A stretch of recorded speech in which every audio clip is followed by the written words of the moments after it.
myself again. But it's the only... Good evening and welcome to Matchday Live with me, Steve Wraith. It's NUFC Matters team, Chris Hall, and we've got Chris, Nathan, Adam and Martin at the minute. We might be joined by other people throughout the night, but we're here for the Carabao Cup game against Morecambe. Another dream tie, it has to be said, for Newcastle. Chance to progress to the next round, and Newport, of course, await if we get through. But as always, we'll be giving commentary throughout the night. A couple of the guys have got the game, me included. We'll be probably talking about different talking points during the game at completely different times, because none of it ever seems to be synced, as we're all living in different parts of the world. I'm sure COVID's getting into this Carabao Cup feed. But once again, we've paid a tenner. God help us, it's one camera angle, and at the moment it doesn't look promising. But yeah, we've got it, it's live, and we'll be talking a lot about that tonight as the game kicks off. So the lineup, as I've already mentioned on the show previously, with Gibbo, Mark Gillespie in goal. Defence, we've got Emil Kraft, Jamal Lascelles, the captain, Kieran Clark, DeAndre Yodlin, and then we've got Isaac Hayden, we've got Sean Longstaff, Jacob Murphy, Miguel Almiron, Matt Ritchie and Joelinton. And on the bench we have Darlow, Carroll, Shelby, Wilson, Hendrick, Fraser and Bar Laser. So Chris, we'll come to you first. Your take on that starting lineup. 9 changes, mate, from the game. Yeah, I'm curious about. I'm going to focus on Jacob Murphy, because he's somebody that we loaned out last season, had a decent season, and it seems like Bruce is going to give him a run to see whether he can contribute to the first team. So he could be a solid cup side player, but this is really his audition or ongoing audition to really contribute to the league side. So it's an interesting lineup, pretty predictable. Maybe having Jamal Lascelles in there is a little bit surprising, but someone has a captain, and so I'll be focusing on Murphy tonight. Okay, Chris Hall, your take on that starting lineup and the bench. Yeah, do you know what, Steve? It should be strong enough, shouldn't it, to progress tonight? But obviously, we don't know. We don't know who's going to perform and what kind of performance we're going to see tonight. I mean, big one for me is it looks like we've gone back to 4-2-3-1, which will be interesting. Joe's up top on his own by the looks of it again. It's going to be a big night for Joelinton and a big night for Sean Longstaff for me, because I think since the back end of last season and also the start of this season, Sean Longstaff's just not turned up. So against this opposition that we've got tonight, got to get a big performance out of Sean Longstaff. Again, bit of pressure on Joelinton, but hopefully we see a bit of something tonight. Fingers crossed. But yeah, I'm going to be watching Joelinton and Sean Longstaff in particular. Nathan, you've partnered with the tenor as well. Your take on that starting lineup tonight. We expected changes. I think most of us called 8 or 9 changes would be the case, and that's what Steve Bruce has gone for. Yeah, it must be made of money, I think, paying for this again. But yeah, here we are. Enjoy the cup run while it lasts. I'll pay a tenner each round if we get through every round. Get to the final. Yeah. That'll be a worthwhile investment. I won't complain at that. But yeah, I think maybe this is Joelinton's night. Maybe this is the time for him to shine. I had a little free bet in my Sky Bet account, so I put I've got him on for a double. So he's not gonna let me down tonight. He's gonna score 2 tonight, and we're gonna see us through. I'm pleased to see. Well, I think we need a performance from a lot of the team tonight, don't we? That back four again. We need Lascelles to really step up tonight and show us what he's made of after a couple of really sort of shaky performances. Even in the win against West Ham, he was a little bit off. He wasn't completely robust. I didn't think. A good chance for Murphy to show what he can do. Almiron as well can really press a claim to be starting at the weekend, hopefully. So I think what's most important for me tonight is I think barring an absolute disaster, I think we'll go through. But for me, it's the manner of the performance tonight. We need to see some big performances from some of the players out there tonight, and I think it's a case of it's a really good opportunity for us to get some confidence back after that dismal performance at the weekend. And it's I think it's a good chance for us, yeah, like I said, to get that confidence back and take that confidence into a really massive game on Sunday. Adam, you were smiling when Nathan said he was going to put a little bet on a double, but you're predicting a treble for Joelinton tonight. Yeah, why not, right? I mean, we've got nothing to lose. It's a League Cup game.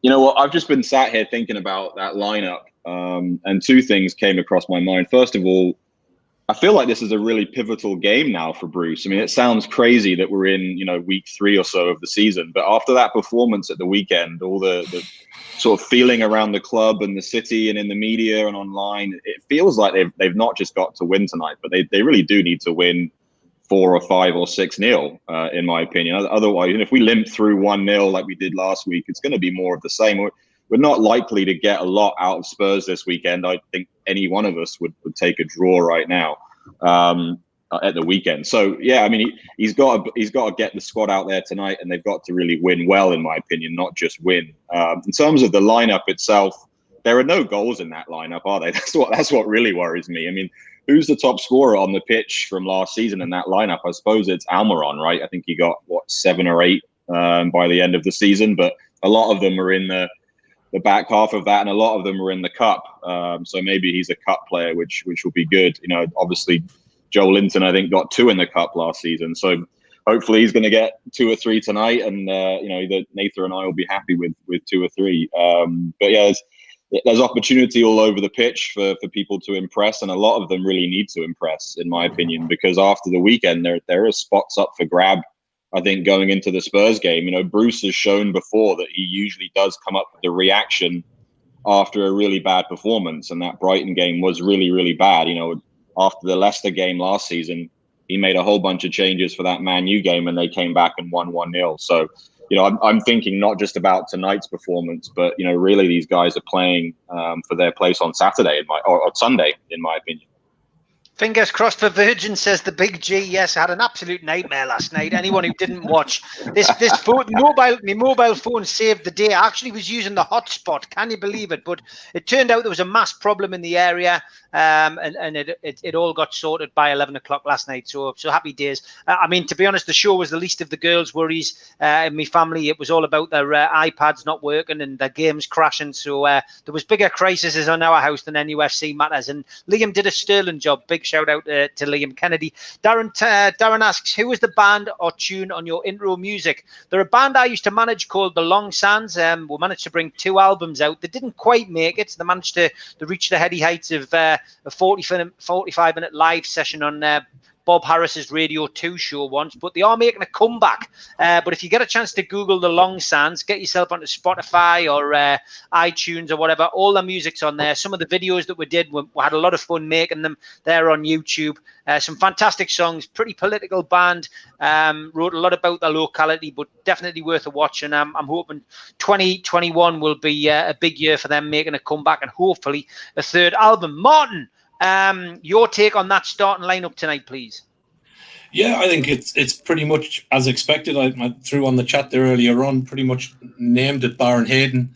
I'm surprised he's starting Hayden. I would have liked to have seen Barlaser maybe kick off and bring Hayden on maybe after a while. I think same as Adam, I think it's an opportunity for Joelinton to go out and do it.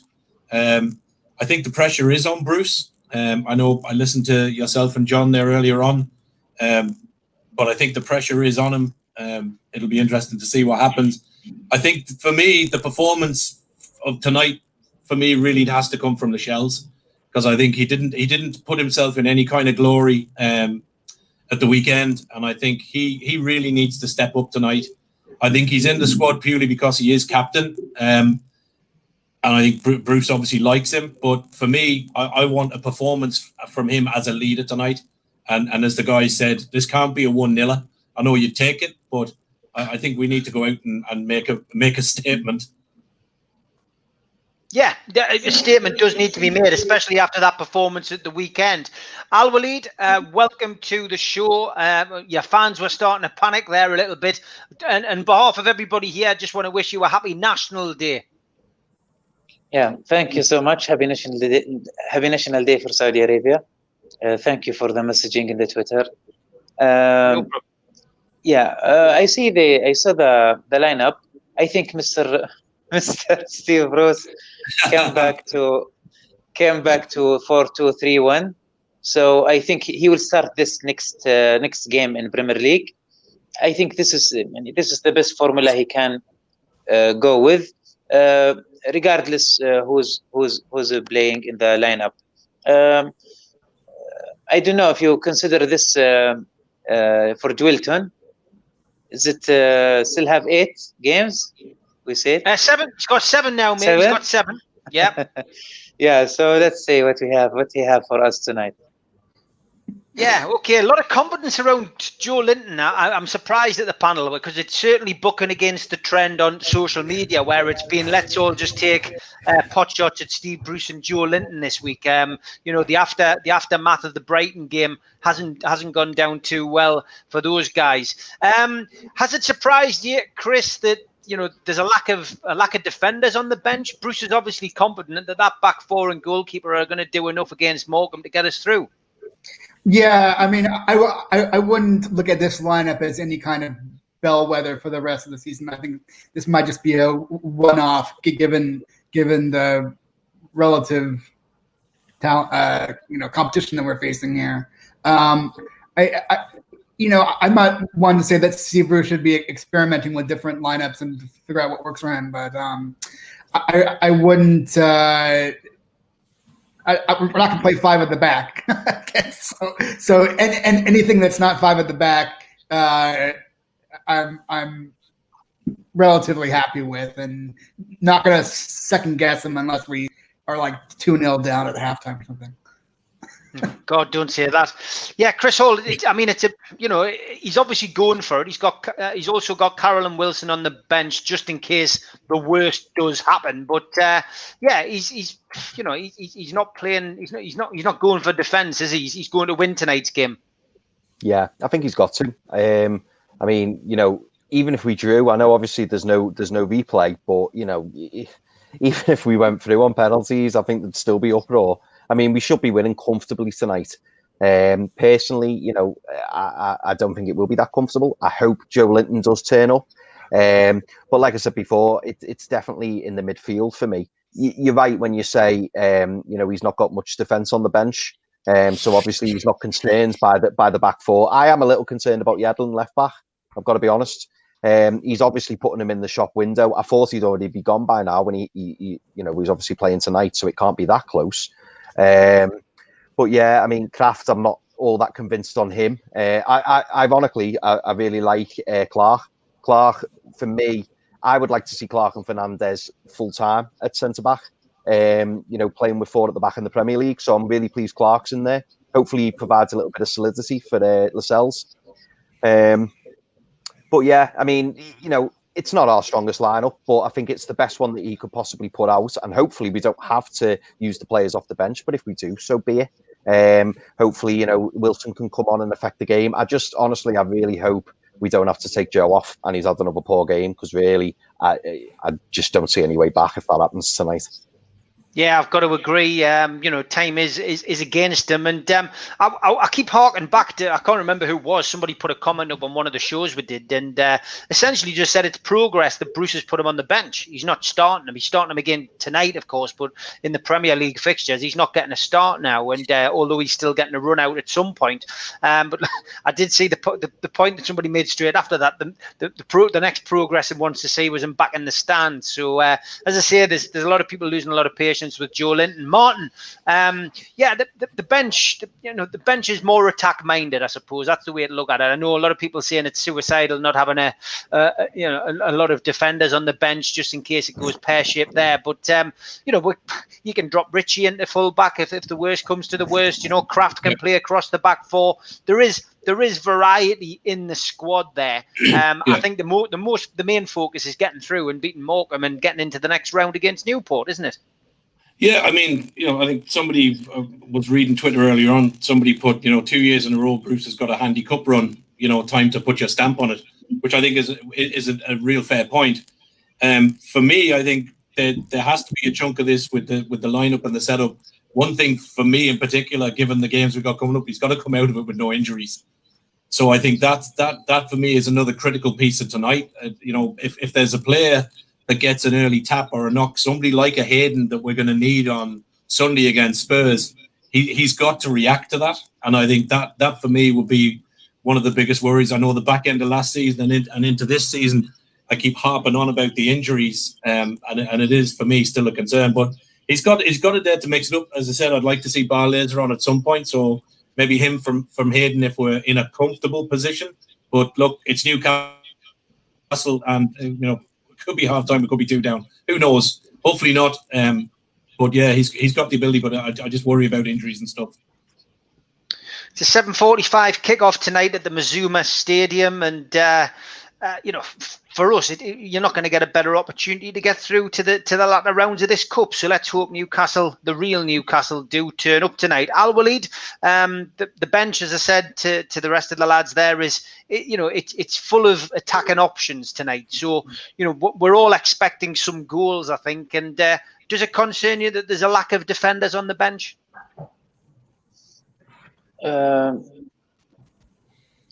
Actually, no, because still Hayden and staff, they also they can play in defense if needed.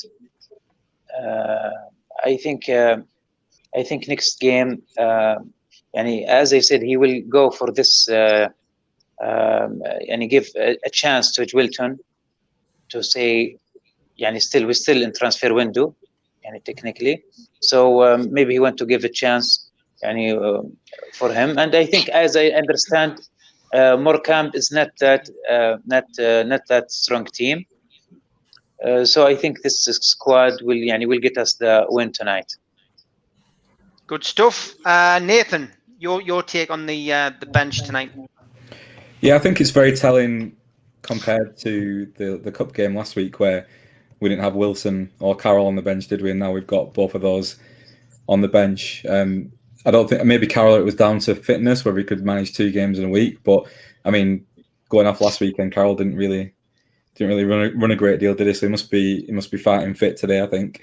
So I think that speaks volumes about Bruce's view of how the game went last week. We looked really flat at times in the game against Blackburn. We didn't have much of a grip on the game at times. So it felt like there wasn't anyone to lead that line. I know we've got Joelinton up top today, and we're hoping that he's going to sort of prove us wrong. But yeah, I think we've got some hope. Like, obviously, we want to avoid injuries, because it looks like we talked in previous weeks about that West Ham team being the sort of league team, and then the Blackburn team being a second string team. This is more of a kind of mix of the two almost, and it's kind of like we were pretty sure which team was which after the West Ham and Blackburn game. But after that performance at the weekend, it's like Adam mentioned, there's places up for grabs all over that park. So yeah, I think it's a good bench. It's good to see Wilson. I think Wilson will probably get on if we get to half time and we've not got a lead and we're not sat on a lead. I think then he'll probably introduce Wilson, I would have thought. Depends how the game's going. If it's scrappy, we might see Carroll get on to give us a bit of aggression up front, because I think we can all agree we're probably going to be lacking that from the guy we've got leading the line tonight, aren't we? So so I think hopefully we don't need to use those subs, because I think that was the frustrating thing last week when they brought St. Maximum on, and like going into the game on Sunday, St. Maximum didn't look 100% fit anyway. I don't know how much of that was from a carryover from that knock he took in the week, but we want to avoid that where possible, don't we? Yeah, we do. You can't even say his name now, Nathan. I think it's hilarious. You don't like us talking about him. You won't even say his name. That player.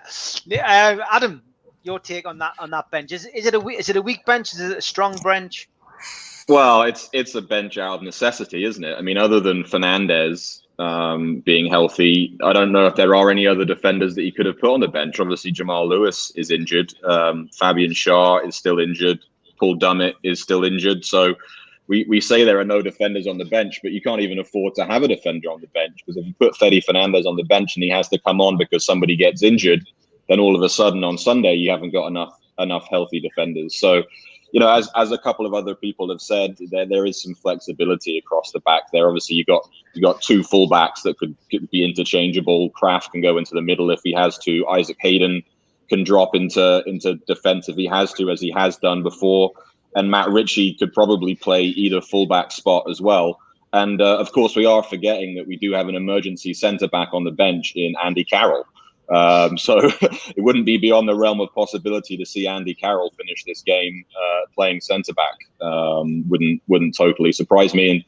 And to Nathan's point, we've got 2 strikers on the bench today.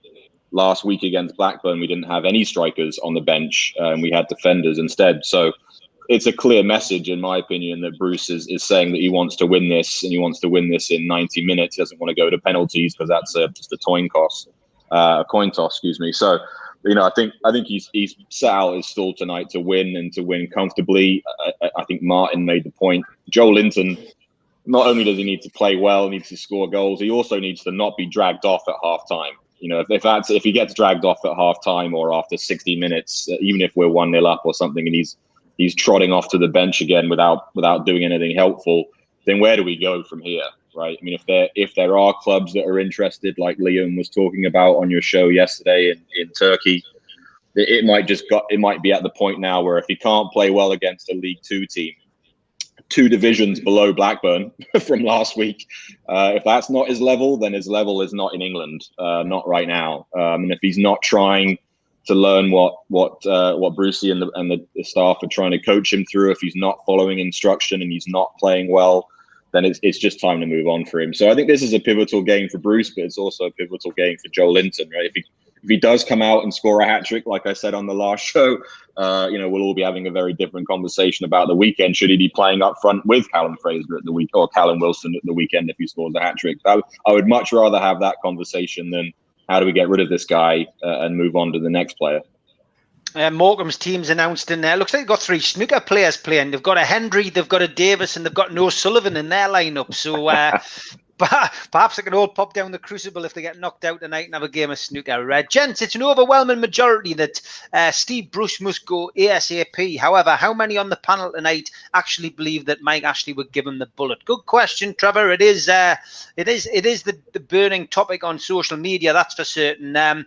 Chris, your view, would Mike Ashley make the decision, do you think? Because we've talked about this a little bit on the show previous with Gibbo, and I did ask the question, is that a decision he's going to have to make if we get knocked out of the cup tonight, and then if we go to the game against Spurs and come off on the losing side, is Mike Ashley going to be thinking about pressing the trigger? I'm saying that he at least has until the festive period. I don't see Mike Ashley making a rash judgment, a quick. He's got his leash is not as long as some of other managers that we've had, but I don't see Mike Ashley panicking, because at this point, what else can he, who's out there for him to bring in? No one who has any Premier League pedigree is going to want to step into this club under these circumstances. And also, I think that if Mike Ashley is, still keeping the club on the market, to have more turmoil with the manager is not going to be able to market the club very well, no matter what position they are come Christmas time. So I'm not going to give you odds that that he will last the full season, but I don't see him getting the hook, before next year. Both teams are on the pitch and the officials warming up. Newcastle United down at Morecambe tonight in the Carabao Cup. Chris Hall, Chris doesn't think Mike Ashley would pull the trigger till December. What's your views on Steve Bruce's job? Is he hanging by a thread, or is he going to get a bit more time? I totally agree with Chris. I don't think he's going to do anything until December. As we know with Ashley in the past, he will leave it till as late as possible. And I think obviously with this takeover still, there's still murmurings going on. There's still absolute silence. So I think he's just going to hang in there. I don't think he's going to do anything rash. I think he'll just give him as long as possible. I mean, what people have got to remember as well, obviously us as Newcastle fans, we know, or we think that, Bruce isn't right for the job, and that we don't think he's good enough. He was very fortunate to get the job in the first place. But from Ashley's point of view, he's brought him in. He's kept us up last season, so he's done the job that's been asked of him. And this season, okay, we played West Ham first game of the season. performed particularly well, albeit that West Ham were very poor. And okay, we've had a bad game last game, and it was atrocious. By the way, I probably didn't do that justice. It was atrocious, but it's only one game, and I personally believe he's going to give him till at least December, possibly January, and I don't see him going anywhere anytime soon. Okay, Martin, your take on Steve Bruce's management of Newcastle United. A lot of people pointing to the fact that we shouldn't just be looking at the stats from this season. It's only early doors. We should be looking at the back end of last season, and his overall win rate now is bottom of the last few managers that we've had at Newcastle United. So, what's your take, Martin? Yeah, I seen a piece there earlier on. Somebody said he's got a worse win ratio than Joe Kinnear. Which is unbelievable. But I think for me, I agree with the guys. I don't think Ashley's going to pull the plug early unless we've got 8, 9, 10 matches that we get nothing out of and we're just sinking rapidly. I think then he'll do something. I think you made the point on the show earlier tonight, Steve. Ashley's going to do what he has to do to keep the club in the Premier League. And it's as simple as that. As you know, you made the point, fans are not going back to the stadium. It's highly unlikely we're going to get back into grounds till next summer. So it's hemorrhaging money. The price of the club is going down. So the last thing he wants is relegation, I would think. But then you never know with Mike. So I don't think he'll do anything rash at the moment.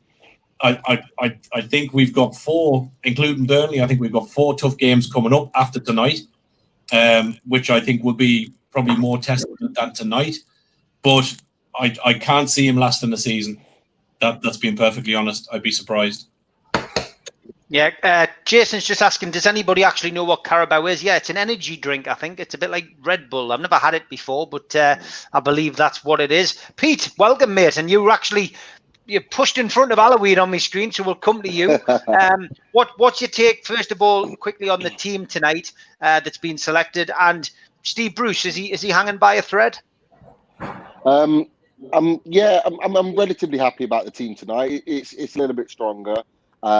We can't really take the risk with Fraser playing a full 90 because I think with the way he played coming on and sub against Brighton, I thought he was lively and he's the kind of guy that you probably want to be seeing on Sunday. So the only issue I have is playing a right-footed player at left back. I'm still not comfortable with that. But other than that, I don't think it's a bad team. And to be honest, it's enough.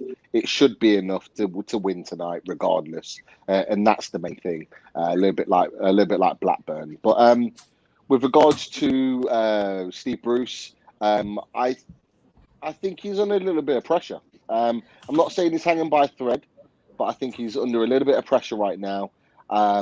Look, we talked about last season. He did a job in keeping us up. I've said before, that's as far as it goes. He doesn't get any special praise from me for keeping us in the league. However, he's been invested in. As the manager of Newcastle United, he's been invested in because he's been given the money to buy players that he wanted. So there's now no excuses. He's got those players in the club, so he now has to produce the business. And if he doesn't, and we still keep seeing results like we had at the back of Restart, and what we saw throughout the season, I genuinely believe, as Martin said, that he could be at the club by Christmas. I genuinely believe that because Mike Ashley is not going to want to take the risk on us potentially being in another relegation battle. We're not going to get some of these results, in my opinion, that we got last season, like the win against Chelsea, like the draw against Wolves, where we got peppered pretty much for 90 minutes and managed to walk out with something. I don't think we're going to be that lucky. And we can't expect to be that lucky again. He's got to be tactically better, certainly than what he was on Sunday, but tactically better to grind these results out rather than just hoping. Yeah, okay. Fulham 2, Sheffield Wednesday 0, and in the early kickoffs, 7:30 kickoffs, Millwall 0, Burnley 0, Preston 0, Brighton 0, Stoke 0, Gillingham 0. The rest of the games kick off at 7:45. Al Walid, Steve Bruce, do you think he's going to be given time by Mike Ashley to let these players bed in that he spent the money on this summer? Yeah, Mike Ashley now, after the 4 player signings for Newcastle, he expecting better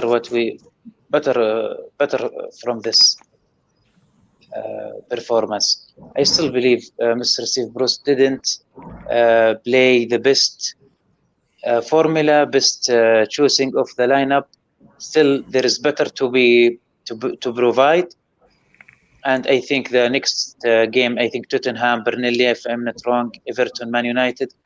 This will, I think it's enough time to see how they use the new signings to indulge them with the team he have already, and it will give us a preview for what's gonna Christmas bring to us. Fingers crossed. We'll see how things go. Nathan, your points on Steve Bruce and his managerial position at Newcastle? Yeah, I mean, like classically, you wouldn't envisage him going anywhere anytime soon. But I don't think this has been. Typically, Ashley will get to January, and then if we're in trouble, we'll spend some money, and like that'll give us a bit of a bump to sort of see us over the line, so to speak. But this hasn't been a typical summer for us in that we haven't, touch wood, sold anybody yet. Sold any first team players yet to get money in to spend, and we've seen quite a considerable amount of money for us given to Bruce to make some signings. So yeah, I don't know if all bets are off in terms of what's gone before, and whether we can use that as any sort of yardstick to say that Bruce is going to be safe till X month. I'm not really sure. I think I don't see him going anywhere until January time. Unless we're in absolute free fall.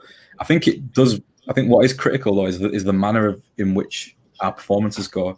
If we have many more games like Sunday, then I don't see him lasting very long at all. If we're putting in more of a performance, but not getting the rub of the green here and there, and losing a couple of games, but still getting picking up points along the way, then I don't think he'll pull the trigger. But if Sunday's anything to go off, if that's a sort of a measure of where we're at and how we're playing against all the other teams in the league, then I don't think he'll last very long at all. I think Mark Ashley now is even more acutely aware of the value of his asset and what that means in terms of if there's a potential sale around the corner, if there's any movement on that behind the scenes.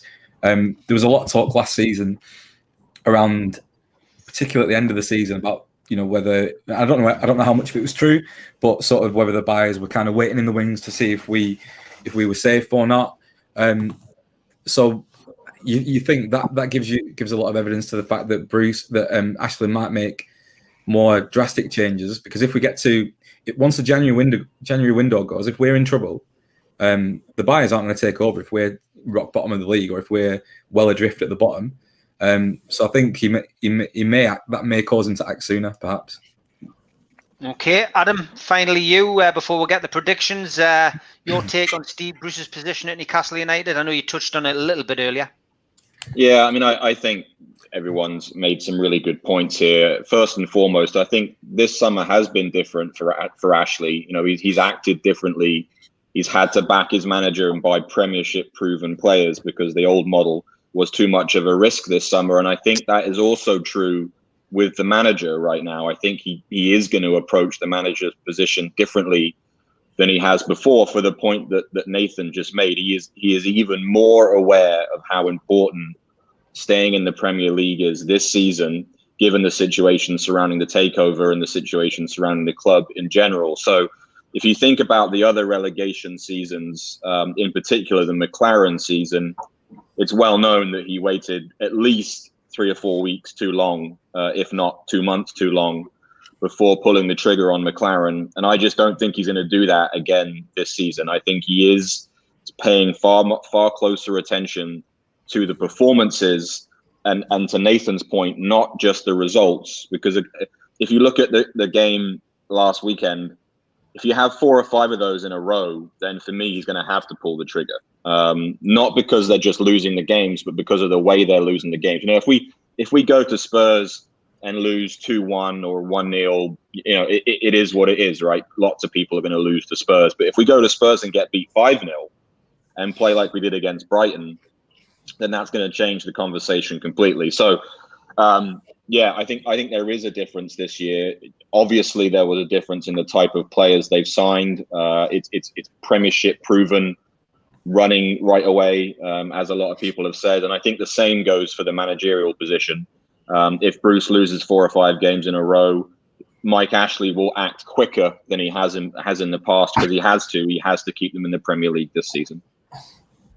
Okay, great points, lads. And Trevor was very happy with what you had to say. So thanks for that question. Predictions, and lads, the teams are in the tunnel. And Chris, your prediction first for tonight's game, please. It's going to go 2-0 Newcastle. 2-0 to Newcastle. Chris Hall.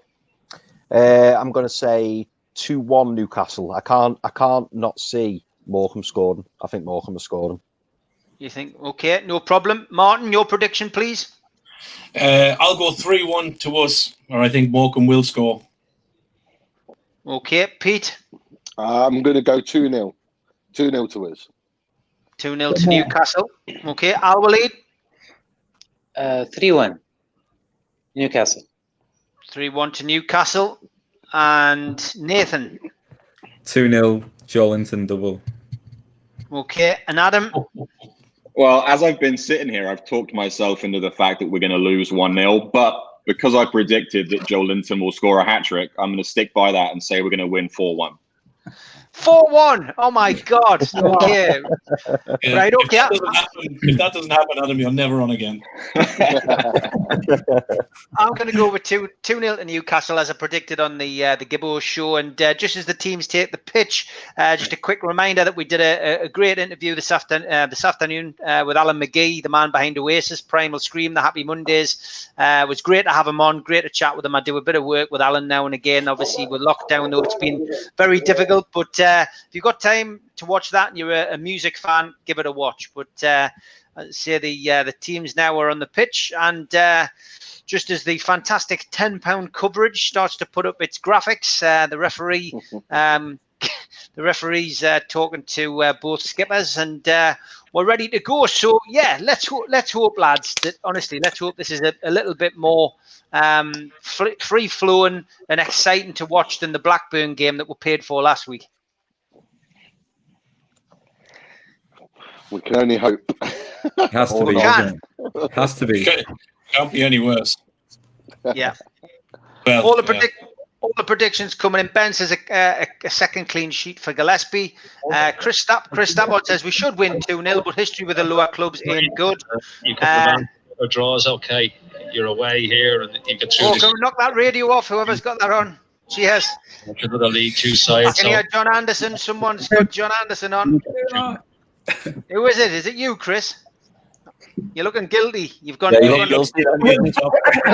for the mute. Sorry. Good. Nathan needs a little lie down, says Paul Davison. Mark Cooper says 5-0 and joke scoring. Boring 0-0, says Wayne Bennett. Roger's agreeing with Adam. He says it's very possible, but Tom says I wouldn't hold your breath. Stephen Parker's asking if the Yedlin deal has fell through. I don't think so, mate. It's just taking a little bit longer than we expected. Peter Robson says we are Newcastle. It can get worse. Yes, you're obviously a man of a certain vintage like me, so it can get worse. Trull says if we lose tonight, I'm swimming over and telling Bruce to use tactics. Just send him a letter and send it to the local cafe. The game's kicked off anyway. Newcastle United in the black and white strip, and they're wearing the white socks. Now, I'm not sure what you lads think. Adam, I'm going to come to you first. The white socks, they don't bode well. We've had some of our heaviest defeats and some of our cup exits in white socks. What's your view on them? We shouldn't even have white socks. We should go with an entirely different color for the socks. I'm a bit disappointed they're not wearing the new fizzy yellow third strip today, or the away kit, whatever that is. It would have been a fun one to wear. But no, I remember some of the white sock games from the early 2000s, particularly some of the FA Cup games. I think we wore white socks at Wembley once, didn't we? And that went terribly. Maybe that was the Charity Shield that I'm thinking of. But yeah, the white socks don't make me comfortable. At least we're not wearing the white shorts as well. That's been even worse in the past. Mr. Soze says Bruce thinks tactics are little mints. John Ferguson said Rude Hullett said they were for winners, and white socks equals white flag, says Jason. I do have to agree with that. I'm not a huge fan of the white socks. Another goal in the Carabao Cup to tell you about, and it's Millwall 0. Burnley 1. Martin, have you got the same kind of feeling about the White Sox as I have? I'm actually, I know this sounds really harsh. I actually don't care. I just want them to win. They can wear what they want. Are you superstitious though? Do you know? I mean, I'm superstitious about those White Sox. I mean, my very first recollection of them as a fan was Newcastle getting thumped off Manchester United at Old Trafford. Alan Davies, God bless him, who's no longer with us, was playing in that game. But we got hammered. We got absolutely thumped. It was just after we'd been promoted 83, 84. So it must have been the 85, 86 season. And it was just horrendous. And I blamed the White Sox then, and I've never looked back. Yeah, I think to Adam's point, I would have liked to seen the yellow out tonight. But I think you know, if you have a second or third strip, you wear the strip. Don't mix and match. You know, Morecambe are obviously wearing theirs. Like, stick ours on. I think with the White Sox thing, I think did Man United not have something like that back when Bex and Sheringham were there? I think they played a few games with the grey and then the White Sox, and I think they switched at halftime or something, if I remember rightly. They got beat off us 5-0, didn't they? And then they played somebody else and got humped 6-2. Southampton, I think it was. And they were down in Sheffield and switched at halftime. They blamed the grey strip. They said they couldn't see each other. Yeah. That's right. Tell you what, this is going to be it's going to be a long watch from this camera angle, isn't it? For 90 minutes. Jesus Christ. It's like Steve Bruce has got a GoPro on his head. Well, Nathan, I've never had neck injuries until I started watching these Carabao Cup games, and it's because I'm like, I feel like I'm turning like this to see where the ball's gone to. Is there anything happened, Nathan? We gave you, I think we nominated you and Martin as chief commentators tonight, didn't we? So Nathan, we'll give it to you. We'll give it to you as Martin's just had a little bit to say there. What about the opening gambit? What about the opening few minutes in the game? Anything notable? Yeah, we've made our way down the left-hand side there pretty tidily. It's been all us in terms of possession, which is a nice turnaround from last week and the game against Blackburn as well. Hayden's moving the ball well. Murphy looks like he's drifted over. I thought it was going to be Murphy on the left-hand. We've scored. There's news, boys. There's news. We've scored, boys. And you guess who it is. Guess who it is. A goal? Is it Joelinton, is it? Joe! Yes. Easy money. That's us. Yeah, Joelinton after 4 minutes, boys. 1-up. Scuffed it into the corner. Finally. Adam, you're still on. I'm in shock. Great commentary, that, Nathan, by the way. Yeah, sorry, Nate. I jumped in. Sorry, Nate. It was a scuff for the pass, and then I think, to be honest, Joelinton finished that quite well. However, lads, this was supposed to be used against Brighton. I dug it out of the loft, and it's actually something we used in the 1970s. It's called a rattle. For anyone who was wondering what on earth it was, people used to have these at the game. You couldn't have it now because it's an offensive weapon. But yeah, I thought I would give it a debut. Match the White Sox. I thought I would give it a debut. I've always liked the White Sox, Al-Walid. It's better than a vuvuzela. Maybe the White Sox. The White Sox, maybe it's the plan B. It's better than maybe so. Leicester. Is it Leicester where they have them? Those balloons. I was just about to say. Oh, the happy clappers. I don't like. Obviously, Leicester. I lost you all there for a minute.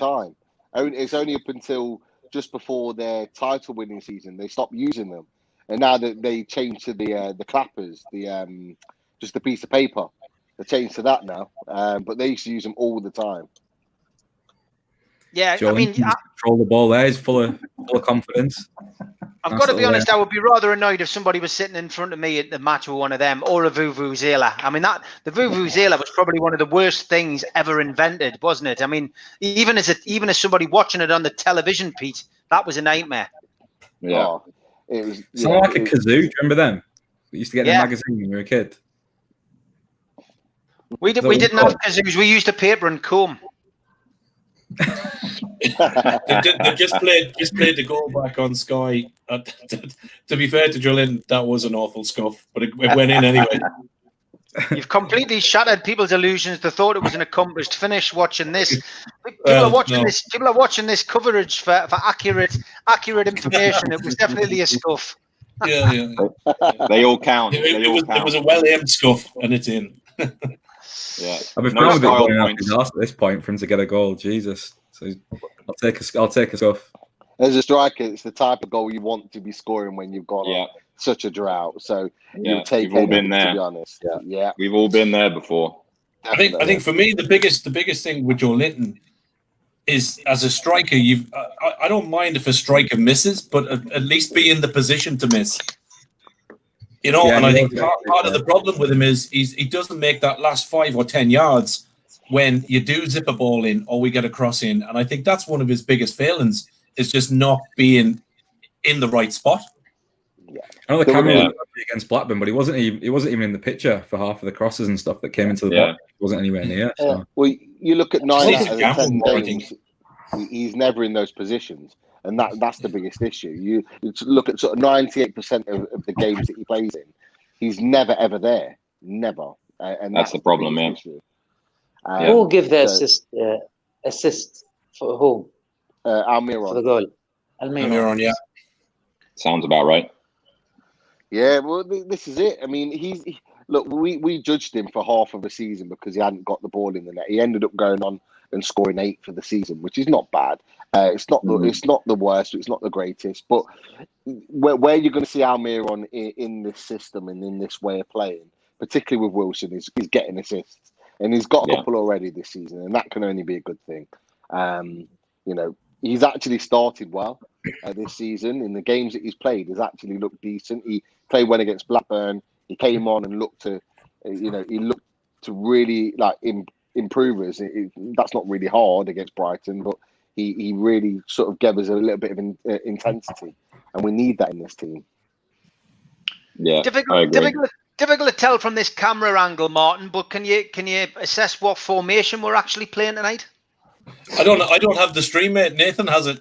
Nathan, have you got the stream then? Yeah. Can you? What formation do you think we're actually playing tonight here? Yeah, I'm here. What did I miss?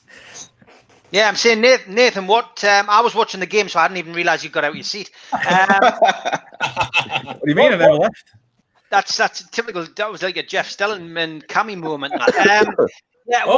What formation are we playing here? Do you think? Nearly scored. Then, scored. The box. Pinballed around off the back post, and no one there to tap it in. You were saying about formation. Yeah. It looks like Joelinton's up top on his own. Kraft is doing quite well, like overlapping, and he's getting a lot of joy down this right hand side. I mean, it's hard to tell because it's looking like our sort of 4-5-1 type thing. Well, 4 and then 2 in front of those, and then 3 in front of those, and then Joelinton up front on his own. But it's kind of hard to tell because I feel like I'm a steward watching it or something. Yeah, it's not great. Newcastle obviously still 1-0 up. Chris, I know you're listening to the radio. So has John Anderson managed to make any sense, or has Razor managed to make any sense of the formation Newcastle are playing? No, it actually got cut off the radio right after the kickoff because they can't carry the game. Right. So you're not listening to it on the radio. All right. No, okay. No problem. So, unfortunately, it's very difficult to tell from this one camera feed that we pay a tenner for what the formation is. Obviously, we know Joelinton's up front, but it is difficult because it's just one camera moving backwards and forwards, left and right. At least we can say that Newcastle have started the game well. Certainly bounced back from the weekend's performance with the 9 changes that they made tonight, and comfortably 1-0 up with over 10 minutes now played in the Carabao Cup, and with the winners going through to play Newport. And does anybody know when the game, the next round is drawn? When the quarterfinals are drawn? Chris Hall, do you know? I mean, I'd assume it's after the next round. So I don't know for definite. But I would assume it would be after the next round. I would have thought. Yeah. So it might be as early as this week. So I mean, it's strange. I mean, I do prefer the League Cup being like this. I've got to be perfectly honest. Newcastle through again. Really good chance there. Good ball in. Yeah. Nice play by Almiron. Good ball in by Murphy, but defenders first to it. It actually feels like we're actually virtually in tandem tonight, Nathan, as well. So that is a positive thing. That's when you're not actually disappearing and I can't see that you've gone. Never went anywhere. Did you not? All right, you were there. It's a corner at Newcastle. And it's wasted. What a load of garbage that was. It was. I mean, there's no excuse for a professional footballer to overhit a corner. Really, there isn't. You'd be blaming. If we had a better camera angle, I'm sure we'd see him blaming a bit of turf or blaming his boots. But it is a goal kick to Morecambe, 1-0 down to Newcastle United in the Carabao Cup. Joelinton. We talked about it before the game. How's he going to be feeling, Adam, after getting that goal? It's going to take the pressure off him, isn't it? Yeah, I mean, I played a bit of football in my time, Steve, bit of a goal scorer back in the good old days. And I can tell you that it does not matter how it goes in when you've been playing as badly as he's been playing. It could literally come off your elbow or your shoulder or your arse. It's such a good feeling when you get that one goal back again. Now, this is the big question with Joelinton is what motivates him, right? Because he doesn't even really seem to celebrate goals. We haven't seen many of them, of course. But, if he is a striker that gets motivated by scoring goals, which you would certainly hope, then it does not matter how they go in. I don't care whether he scuffed it, kicked it with both feet. A goal is a goal. You don't get style points. So I'm really, really happy for him. Yeah, Newcastle again creating chances. Another ball whipped in. Joelinton sliding into the box, but fails to connect, and it goes out for a goal kick to Morecambe. Pete, Joelinton will be buzzing after that, won't he? Definitely. And as Adam said, I've been a striker myself. I still am. I'm a player manager, so for the team locally, and there's no better feeling than putting the ball in the net. It doesn't matter how. Doesn't matter where it comes off, just as long as it goes in. All goals count the same, really. So he'll be happy with that. And to be fair, just watching him after that goal, he's buzzing around with a little bit more intensity in his play. He's himself about more in it. That little 15% gain, wouldn't surprise me with the way that we're at the moment. Continue this, possibly. Pete, we're losing you a little bit. Your sound's going a little bit, mate. Your internet's as bad as mine was last night, I think. So we'll come back to you, Nathan. Your view on Joelinton's goal and how he'll be feeling after notching tonight. I mean, it's what we wanted, isn't it? We wanted a nice, like the perfect scenario tonight would have been like an early goal for him, just to see how that changes how he plays, just to see if that gives him. I mean, you're hoping he's not going to sort of rest on that and be content with that. You're hoping he's going to want to crack on now and bag a few, because there's no better opportunity than this for him to really get that confidence under his belt. So the most pleasing thing that I've seen since the goal is that he's been in a few decent positions. Like there's been a few good crosses into the box, and like some of the crosses were a bit overhit and stuff. But at least he was in the picture this week. He wasn't even on the same screen last week. So if he's getting into those areas now, that's what you want to see. So yeah, let's see what else he can do from here. Yeah, no, that's good, Martin. I mean, it's something we've talked about relentlessly since we started these shows, Joelinton, and just good to see him score. It was, it doesn't matter how it goes in, it's good to see him score. But Terry makes the point that he's not wanting to be negative, but after the 2 goals he scored previously, it did nothing for his confidence. What do you make of what Terry Ross has to say? I mean, he appears to be a confidence player, but I kind of agree. I mean, if Bruce is the man manager that we think he is meant to be, I can understand him keep popping him in the team. There's some debate as to whether he's got clauses that means he has to play and the rest of it. I think there's a lot to be said as well this season that if he isn't kind of producing, do we let him out on loan maybe for a while? And, Bruce sticks the arm around him and says, listen, lad, go away, go and enjoy, get the confidence back, score a few goals in the lower league. Maybe that's an option. But he doesn't, certainly from any of the clips and stuff I've seen from when he was at Hoffenheim, he doesn't look anywhere near the player that I've seen from him. So yeah, I can get, people have said it's the crowd thing, and then it's, playing in an empty park, and then it's the rest. But at the end of the day, he's paid to put the ball in the net. And if you fail to do that, it's a very damning statistic. Yeah, it is. It is. Whilst Martin was talking there, Newcastle United carved an opening again. Murphy took the ball down. Got to be said, if it was in the Premier League, it would have been cleared well, but Morecambe didn't pick up the loose ball. Murphy had a left foot shot, which was inches wide, and over 70 minutes on the clock now, and it's Morecambe 0, Newcastle United 1 in the Carabao Cup, all Newcastle, which makes a refreshing change from what we saw against Brighton. Chris Hall, good to see Joelinton score. As I say, we were talking about it pre-match. People are saying he's not a confidence player. It won't make any difference. He doesn't seem interested. Adam has made the point he doesn't celebrate goals. He even was quoted in a newspaper article last year saying that scoring goals didn't really concern him. I mean, is that half the problem, that he's too laid back, he's too chilled out? It could be. I don't think he's. To be honest, I would be worried. If I seen him wheeling away doing cartwheels, scoring against Morecambe. So that, on the other hand, that would concern me a little bit, because he should be expected to be scoring against this level of opposition.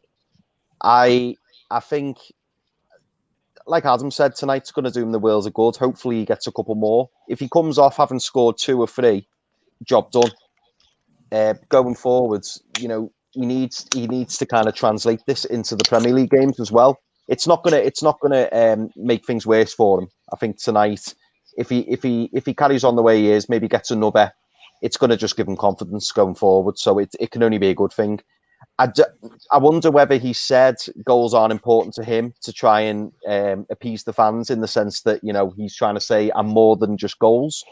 But some fans will take that as worrying, because really, he's took the number 9 shirt. He's here to score goals. We've paid £40 million for him, so really he should be scoring. But I don't know. Because I believe he celebrated quite a lot when he scored against Tottenham. He looked amazed up when he scored against Tottenham. So yeah, I think tonight, yeah, I think tonight. I would be worried if he was celebrating like mad. Yeah, Newcastle got another chance there. Joelinton with a through ball this time, but the ball's screwed wide by Murphy. Murphy really pushing on here, looking sharp, albeit against Morecambe. But it was a good ball through by Joelinton. They just scored. Seen that on Sky Sports. They showed Almiron score. Well, we haven't seen that. We might be a little bit behind then, if that's the case. But I'm certain that I didn't know what I was watching. I thought I was watching it looked like an offsides, because there was no. It is 2-0 to Newcastle, Chris. So I mean, whatever you're watching is good. If you're watching Sky, Almiron got put through. It did look offside. He was basically one-on-one with the goalkeeper. Matt Ritchie goes to celebrate him. Almiron walks back. Does his usual celebration, gives himself a little cross and a little kiss to the sky. But it was a great through ball. He was one-on-one with the goalkeeper. He took it round the keeper and then finished with a neat blast into the centre of the net with his left foot. Matt Ritchie there to celebrate. Morecambe 0, Newcastle United 2, and further proof that we're actually about 2 minutes behind what's actually going on, as usual, which of course meant that I couldn't do this. Okay, so if I see a third goal on Sky, I won't say anything until you guys say anything. I was just going to say, Chris is seeing a lot of action, considering he's looking at the radio. How's that work? It's clear that Sky are not bothered whatsoever. That obviously Carabao got it online, and it's a couple of minutes behind, because they're just showing the goals before it's even come on the website, which is ridiculous. Hey, Steve, I want to make a final point about Joelinton, because literally while we were talking about him, he proved everyone's point. Did anyone see the highlight just now of Murphy clipping the ball into the box, and Joelinton has stood 2 inches from the goal line, and he let it go to see if it would go in, and it hit the post and got cleared. So that Joelinton has stood 2 inches from the goal line with the ball chest height, and he left it. So This is not a guy who is determined to score goals for Newcastle United, because if that was me or if that was any of the other players on the field, I would have pile drive that thing into the net. Yeah. So that just goes to show the point we've all just been making, that the lad's just not driven by goals. He's not got that killer instinct, and at the end of the day, that's going to kill him in the Premier League. So he just made our point for us on live TV, which was great. Yep, 21 minutes on the clock. Morecambe did have a chance there. They got a corner, but the corner has been comfortably cleared. But knowing our luck, they've probably scored. So we'll probably wait 2 minutes until that happens. And but no, joking aside, it is still Morecambe 0, Newcastle United 2. Somebody asked the question: what should we, what could Joelinton do to change people's minds, Chris? Score goals, I would say, is it? Yeah, I mean, it's never going to be a comfortable relationship. I mean, I just think that beyond goals, like Adam just said, he needs to show some killer instinct, which he clearly, you either have it or you don't have it. So I think it's the same thing. It's like it's kind of the emblem for Newcastle. We're not asking for a Champions League. We're asking for a team that tries. And if we have players that don't try, then whether they're 40 million or 300,000 for this South American that we're looking at, then he's not wanted, and good working class stock. You gotta just show that you care. We're not asking for, no one's going to score 30 goals a season anymore. We want quality, and if you can't show it, then get out of our club. Trevor Arkle asks why we're always talking about Joelinton. I do try, Trevor, not to turn the show into the Joelinton show, but unfortunately it always seems to come round. I think it's the fact we spent £40 million on him. There was a lot of expectation. We expected them to spend, that money was going to be well spent. It was going to be goals. And because he wears the number 9 shirt, the number 9 shirt worn with such passion and pride by Alan Shearer, Supermac, Hughie Gallagher, Jackie Milburn, Peter With, the list is endless. From our perspective, that's probably why we talk about him all the time. Chris Hall is, what can he do to turn around the critics? And is it putting the work rate in? Is it scoring goals? Chelsea have just got gone one up, by the way, and 1-0 to Everton as well in the Carabao Cup. Chelsea at home to Barnsley and Everton away to Fleetwood. Is that Kennedy? No. It might be, yes. Richarlison. Tammy Abraham scored for Chelsea. Yeah, Chris Hall. Do you know what, Steve? Sorry, to answer your question, I think it's about scoring goals, but also it's the graft, as someone's just put at the bottom there. It is all about the graft. A lot, you'll see all the fans' reactions towards Miggy Almiron. He struggled at the start, but the amount of effort and the amount of work rate he kept putting in, and everyone absolutely adores him. And he gives 110% every game. He tries. He never gives up, and the fans love him for that. And I think Newcastle fans, are fantastic in that sense. Where if we see the effort and we see somebody who's trying and really wants to do the best for the club, you get behind them. All right, if the ability's not there, sometimes that you accept that because you see that the effort that they're putting in. And the problem with Joe is you don't really see that much effort, and he's not scoring goals. I mean, if Joe was scoring goals for fun and didn't put any effort in, people wouldn't be as quick to criticise him. But when they're not seeing both, that's an issue. If I saw Joe running the channels, working hard for the team, being unlucky, getting in the right places but not getting the ball, or etc., I'd probably feel a bit more sorry for him, and I'd probably think, it'll come. But sometimes with him, you think, big performance today, Joe. This is it now. You can do something here, and you just don't see the effort. And when the effort's not there, it's hard to defend him. It really is. 3-0 to Newcastle now, guys. Jacob Murphy has just scored. I thought it was going to be Joe. The rattle. Get the rattle out, Steve. Yeah, we'll go. I've done it with my left hand, my right hand's in. It was a great ball through. Murphy took it past the defender, went straight through the middle of all the defenders, and with a left foot shot, beat the keeper at his near post. It was a great finish by Murphy, absolutely superb. And Newcastle comfortably 3-0 up now, 26 minutes gone. And it looks like there's no coming back from this from Morecambe as we sit. But it was inside his own half. He collected the ball, nutmegged the number 3 for Morecambe, went to the edge of the box and just at the D, clipped the ball with his left foot straight in past the near post of the goalkeeper. Went down on his knee and celebrated with Joelinton and Sean Longstaff. So as Morecambe get the ball back to the centre circle, Newcastle's place in the next round, dare I say it, commentator's curse, looks secure. Adam's waving. He must want to make a point, Adam, do you? No, I was just going to say, don't say that, Steve. This is Newcastle United. We've come back from 4-0 down, and we could quite easily lose it from 4-0 up. So let's not get ahead of ourselves just yet. This is a nice feeling, though, isn't it? Yeah. I was going to say, Steve, that your stream delay is perfectly synced with Sky, because Sky will show the highlights as you're calling them live. So I was watching that right maybe a half second ahead of you calling it. So it's Sky's done well for those who aren't watching the stream tonight. Yeah, good stuff. I wonder if I can get a refund.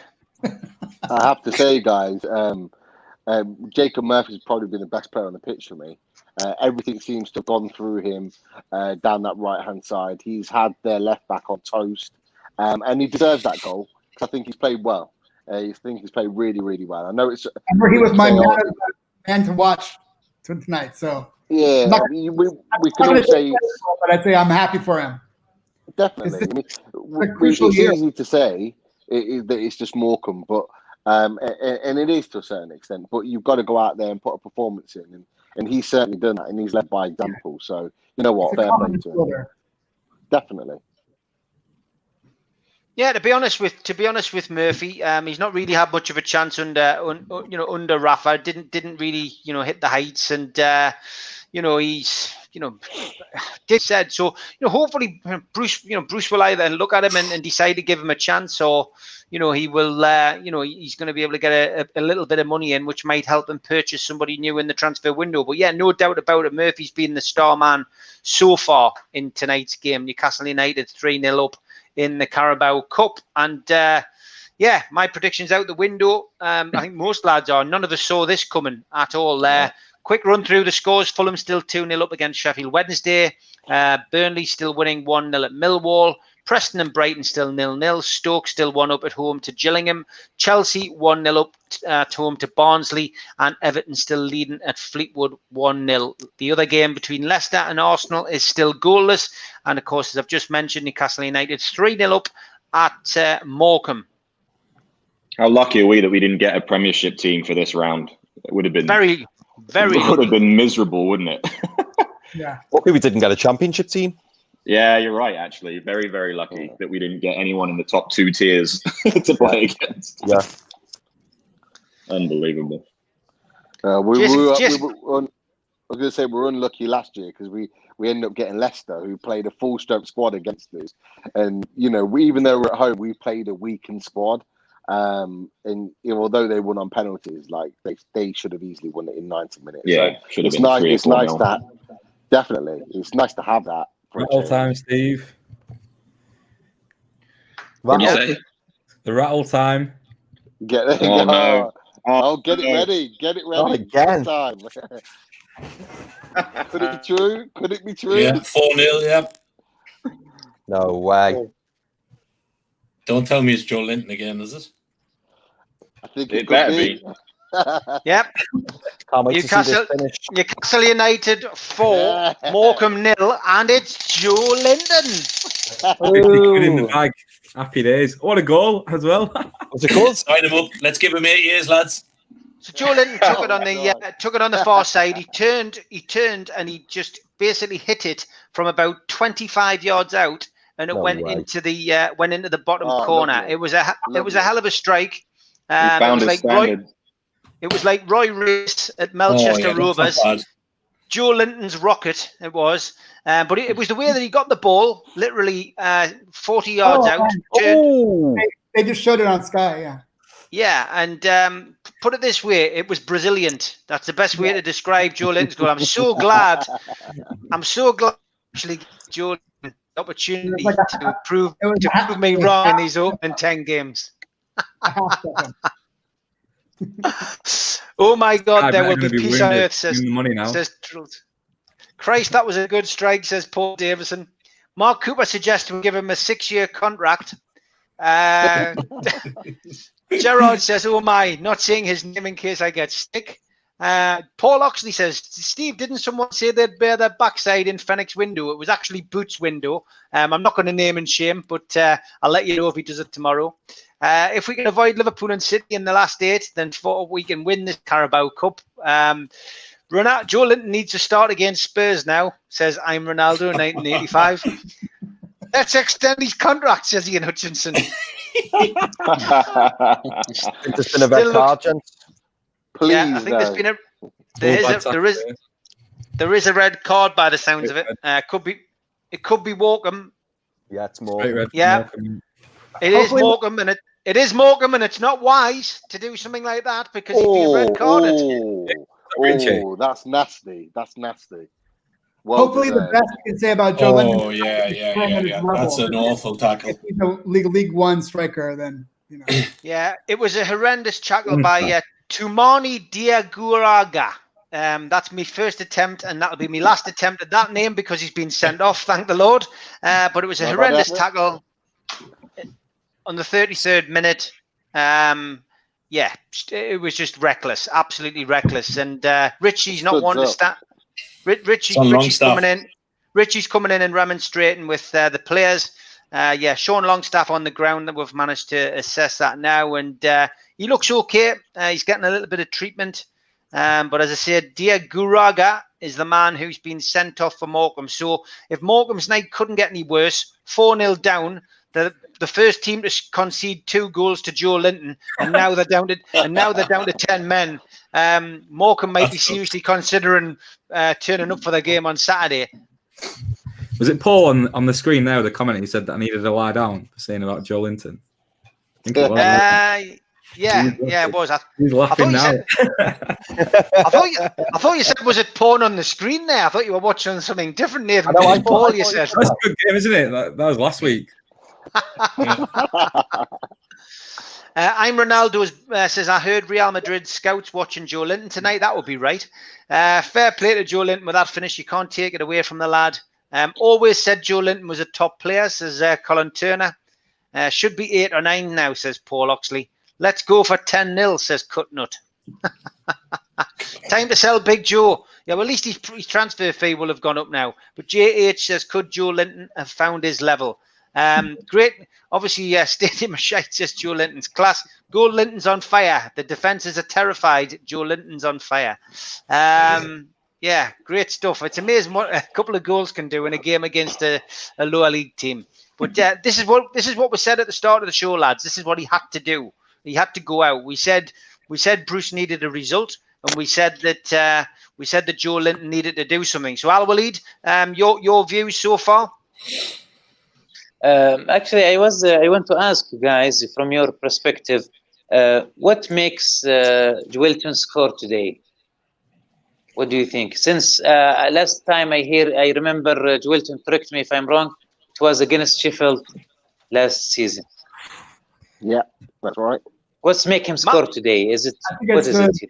Competition. I mean, it's not a Premier League side. There's less pressure on him in a cup game. And so, you know, I don't think he's like, oh, I've got to produce, otherwise they'll see the back of me. I think it's just, you know, circumstantial and like low competition. I think for Joelinton right now, he knows that the only time he's really going to start games and get minutes is in the cup.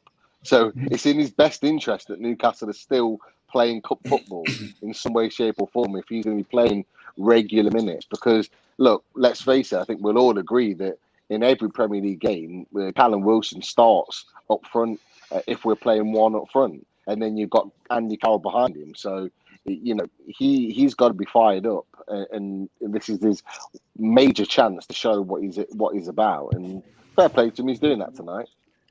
I'd argue that, like Chris, you were saying that you think it's like less pressure on him, but I'd argue that the pressure intensifies with every poor performance that he puts in for us. It just so happens that he's had this opportunity tonight against a lower league team and he's taken it. But I think that pressure would have. Imagine if it like we talked about, the worst thing would have been for him to have another absolute stinker tonight, wouldn't it? Because I think from you can't second guess Bruce because you never know what Steve Bruce is going to do. But if I was the manager, I'd have put Joelinton in tonight, and I'd have said, in my mind, it would have been like, this is like his last chance. If he can't do it against these, then he can't do it at all. But yeah, fair play to him. He's taken his 2 chances. So yeah, he's done exactly what he had to do tonight, hasn't he? So far, I mean, that second goal, by the looks of it, I mean that's a Premier League goal, right? I mean, I don't think a goalkeeper's saving that in any league. It was a tremendous shot. So he's done exactly what he had to do tonight. And it is our lead. We are playing a team in the 3rd division, so part of it is just the standard he's playing at. But again, that second goal was a fantastic goal, and it was a confidence goal. There's no doubt about that, right? Yeah. 2 weeks ago, he's putting that out for a throw in probably. He's not even taking the shot, is he? Yeah. So it's a great sign.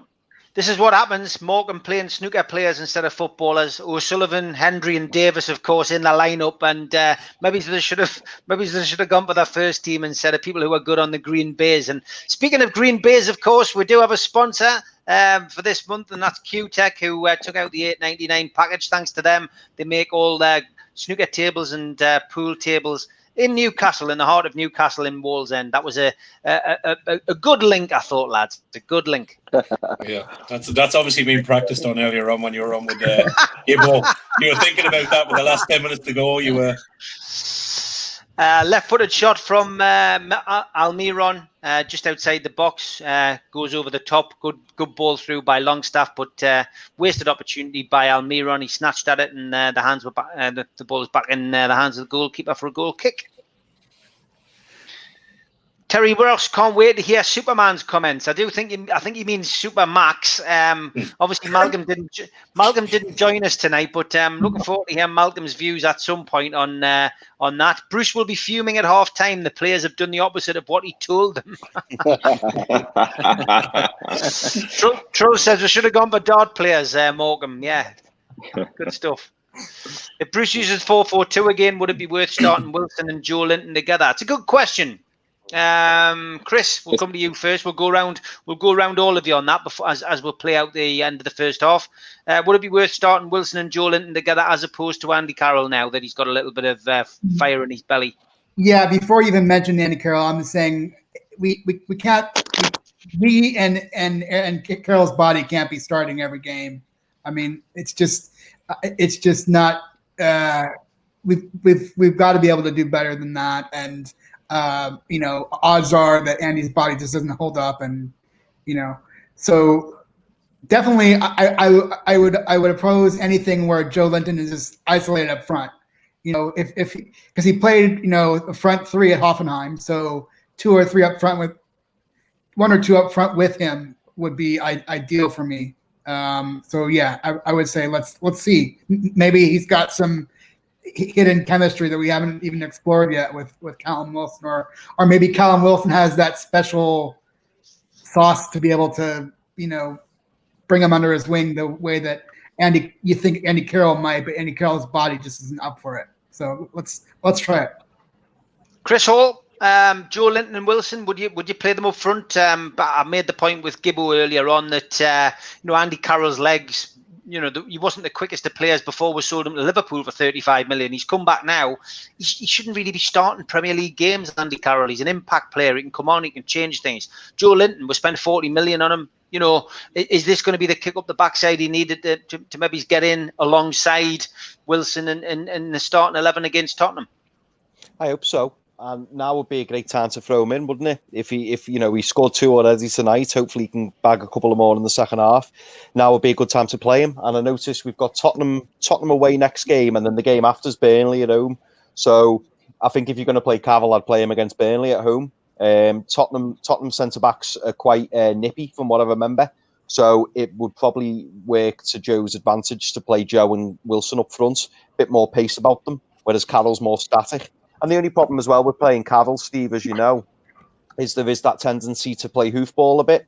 That tends to be, the out game, especially for Shelby. They always look for the long ball for him. So, yeah, I'd look to give Joe a chance. Why not?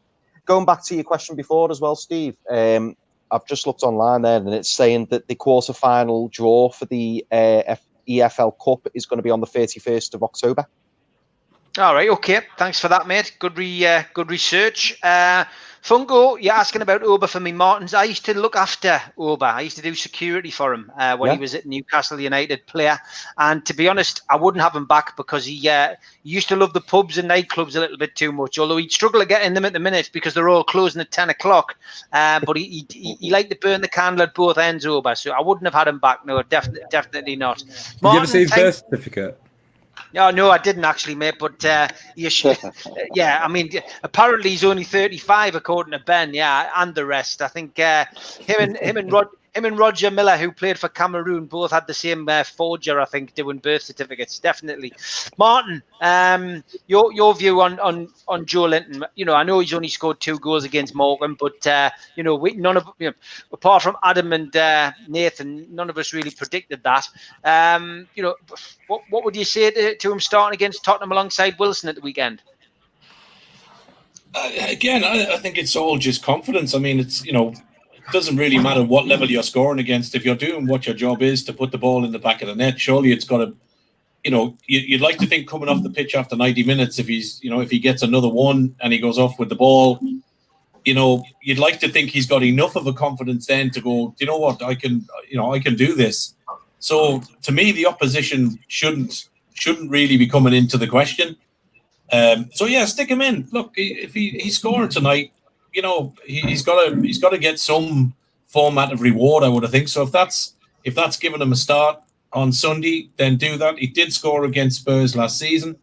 We know Spurs can't defend, so stick him in there. Maybe I think Wilson definitely needs a foil, whether it's Almiron behind him or whether it is Carroll for the last 20 or Joelinton for the first. I think Wilson needs that foil, because I think otherwise what we see. When we did play the back end of the West Ham game, Wilson was coming out a lot to the right and running the channels. And when we had the ball, there was nobody then in the centre then to put that into. So I prefer to see him stick to the centre, but have that channel work maybe by Joelinton or, obviously Fraser on the opposite side. But yeah, stick him in.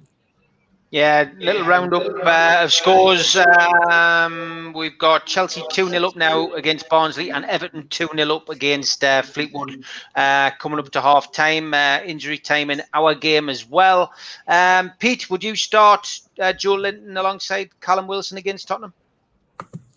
I would say it's under consideration. After he's scored a couple of goals, his tail might be up. So it's a game that you could probably get away with playing him up there as a way of sort of seeing how the partnership works. So it's under consideration. I'd probably still go at Andy Carroll for me, just because we saw away from home in the last away game that they did link up quite well. Carroll and Wilson, and Carroll does occupy the 2 centre backs well, and I've talked about that before. And he will give license for Wilson to really kind of pull those defenders down the channels. It is a different game when you're playing teams away from home, because we like to play counter-attacking football, and we're going to be given the license to do so on Sunday, because Tottenham are going to be expected to have the ball. We were on Sunday last against Brighton expected to have a lot of the ball, and we just didn't. And I think that was the biggest problem. It is our biggest problem anyway as a team.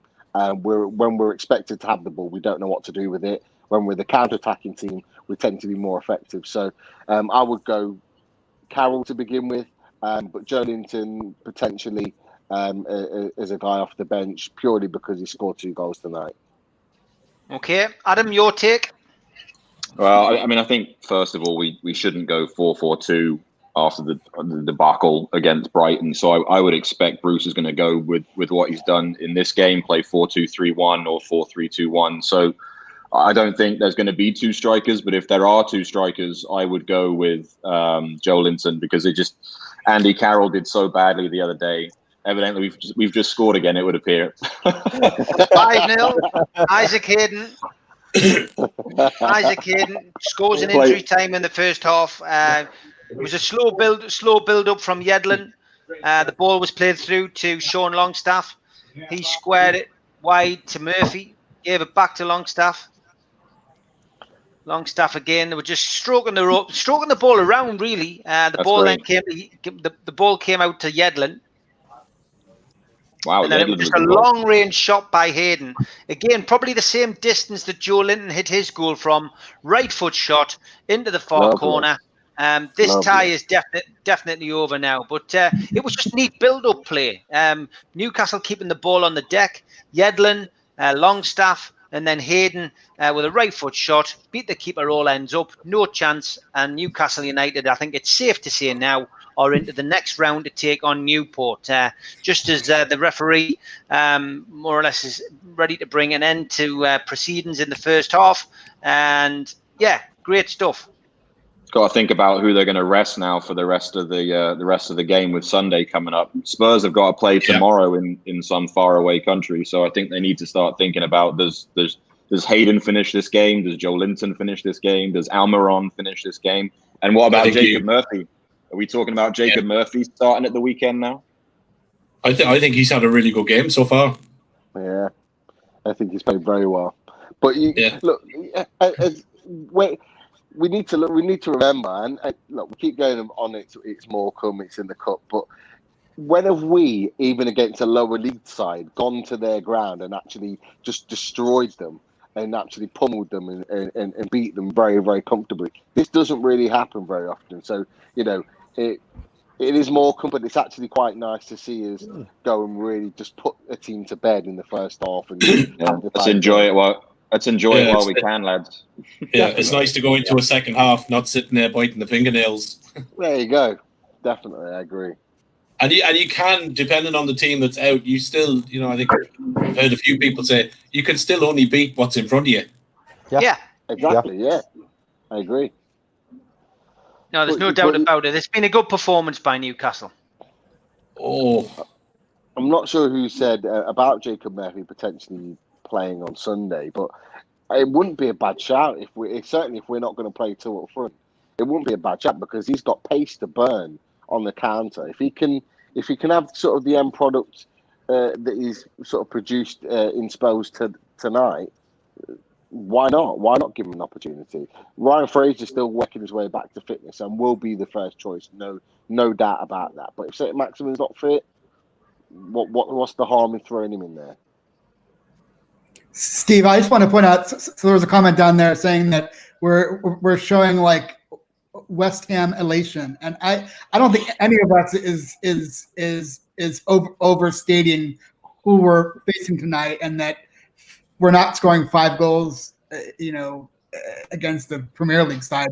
So it's just, I think we're just showing some maybe positive kudos to Joelinton or other guys that are stepping up as they need to, and we're not saying we're gonna march on to Tottenham and take them out. I think Chris, you make a valid point, as did the person who messaged in saying, I think it was Trevor Arkle again saying, we're showing that same kind of elation. I think it's okay for us as supporters to do that. I think what I felt let us down against Brighton was that Steve Bruce, it almost felt to me as if Steve Bruce was listening to popular opinion, whether it be social media, whether it be supporters on a radio station, whether it be, press guys, whatever Steve Bruce's listens to or watches. I think he almost goes with popular opinion to appease the supporters instead of sitting down with Steve Agnew and co and going, right, that was a great result against West Ham. We got it right, lads. Let's look at Brighton. What strengths and weaknesses have we got? Most of you guys in our show called Lamptey, and Martin was the leader of it. He said, Lamptey's going to cause us problems. He said it from day one. We need to make sure that, we keep an eye on him. He's quick. He's going to do us some damage. And he was right. Now, the big question you've got to ask is, why wasn't Steve Bruce, the same? Why didn't he see that? Why in that case did he start off with, you know, Andy Carroll up front who didn't have the legs? Why did he play, you know, players out of position in midfield, you know? And, you know, we all know that, you know, St. Maximin is not going to do well playing on the wing. He's not going to come and track back. And, you know, Hendrick being played out of position. So ultimately, I think Steve Bruce is just, you know, he's got to look at this result, take it for what it is. It's a confidence booster, but he doesn't have to base his team against Tottenham on this. It comes back to what we've said all along. It's horses for courses. And, you know, you've got to have horses for courses in games. And he's got to have somebody in that backroom staff. If Steve Bruce is a man manager, which he clearly is, then great. But he needs to have somebody on his backroom staff who can do the tactics. And I think that's where the big issue is with him. He's using the old boys network when he gets a job, and I think it's letting him down. Yeah. Martin, you called Lamptey, and do you think I'm right, or do you think I'm just waffling on? No, absolutely. I think you're 100% right. Like, to me, you know, I'm no expert. I come on these shows, I have a bit of crack, you know, a bit of banter with the boys, and it's, you know, it's like sitting in the pub, you know, enjoying the game, giving out about it, enjoying the highs and the lows with your mates. But to me, Bruce, I just imagine in the back room that Bruce doesn't go anywhere near the kind of research and the setup that Rafa used to do. And I know everyone hates the comparing Bruce to Rafa and all the rest of the nonsense, but surely there's somebody within Bruce's team looked at Brighton and went, you know what? This kid on the wing's going to terrorize us. Do we double up? What do we do? How do we do that? And I just don't know what they do in the preparation for the match. At the end of the day, Bruce coaches, puts the players on. When it goes beyond the white line, it's up to the players that he puts out there. But there's a degree of structure, you know, a tactics, backup plan, who drops in, who drops out. And I just don't think he goes into that depth. I think he picks a set of players. I think he relies on what he learned from an older, he's gone, from an older dynasty, I suppose, of managers back in the day. And he's not as progressive, I don't think. And I think if you look at any of the clubs he's been, you know, Villa, other places, it's been his downfall. His record has been abysmal in all the places he's been to, not just Newcastle.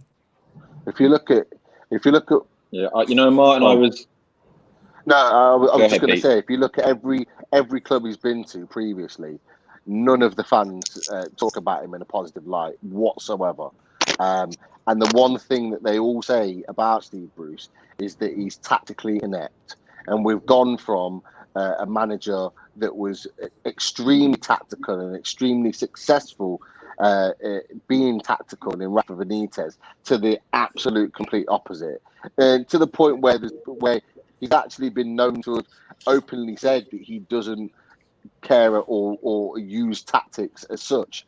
And when you hear that about your manager at your club, that he doesn't consider tactics or see them as significant, that is a massive worry. And Sunday was the absolute perfect example of that, in that we were dismantled in 7 minutes because he had failed to look at not just one player, but the system in which Brighton play and look to counteract their quality players. It's the standard practice that you do as a manager. You look at where the danger men are and how you're going to combat that on the pitch, and it just didn't happen.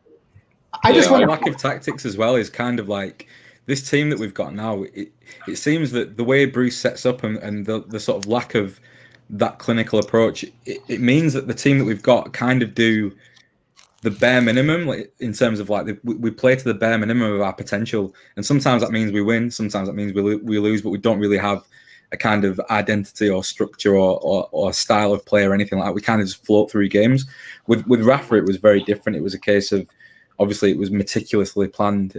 He was never sat in his seat hardly, was he? Unless we were very comfortable. And I think that it's sad to see what with a manager where this team could go, because we're better than finishing like 15th or something like that. But we'll probably meander to that point this season with that lack of guidance from the top. And that's not acceptable. How he's lasted this long? I mean, is his obviously we know that his friends in the media pump him up as like, you know, the best the best thing that's ever happened to Newcastle. But like, I just wonder, like, how is a guy who has such a poor record in more than one division, like, kept getting good chances? I mean, can't just be more than he's just like I've criticized this man management idea and saying there has to be more than man management. Man management doesn't really get you wins, and a good record. Man management, you put your hand around a player and tell them everything's going to be all right, but it's got to be more than that. Right. I think if you look at Bruce, though, I think where he is, I think he's probably one, if not two, of the last of a dying breed. You've got Bruce, you've got your Redknaps, you've got, it was an era thing for me. And, when you look at the fact that we were torn apart by Brighton, there looked to be very little, work had gone on to nullify some of their threats. And Graham Potter is not a manager that's been, in the headlights or anything else that, really, no disrespect to him or Brighton, but he doesn't really, he's not a name that's permanently in the press. He just goes out, gets on with the job. They turn up at St. James's and rock us over 3-0. How is that? What's the difference?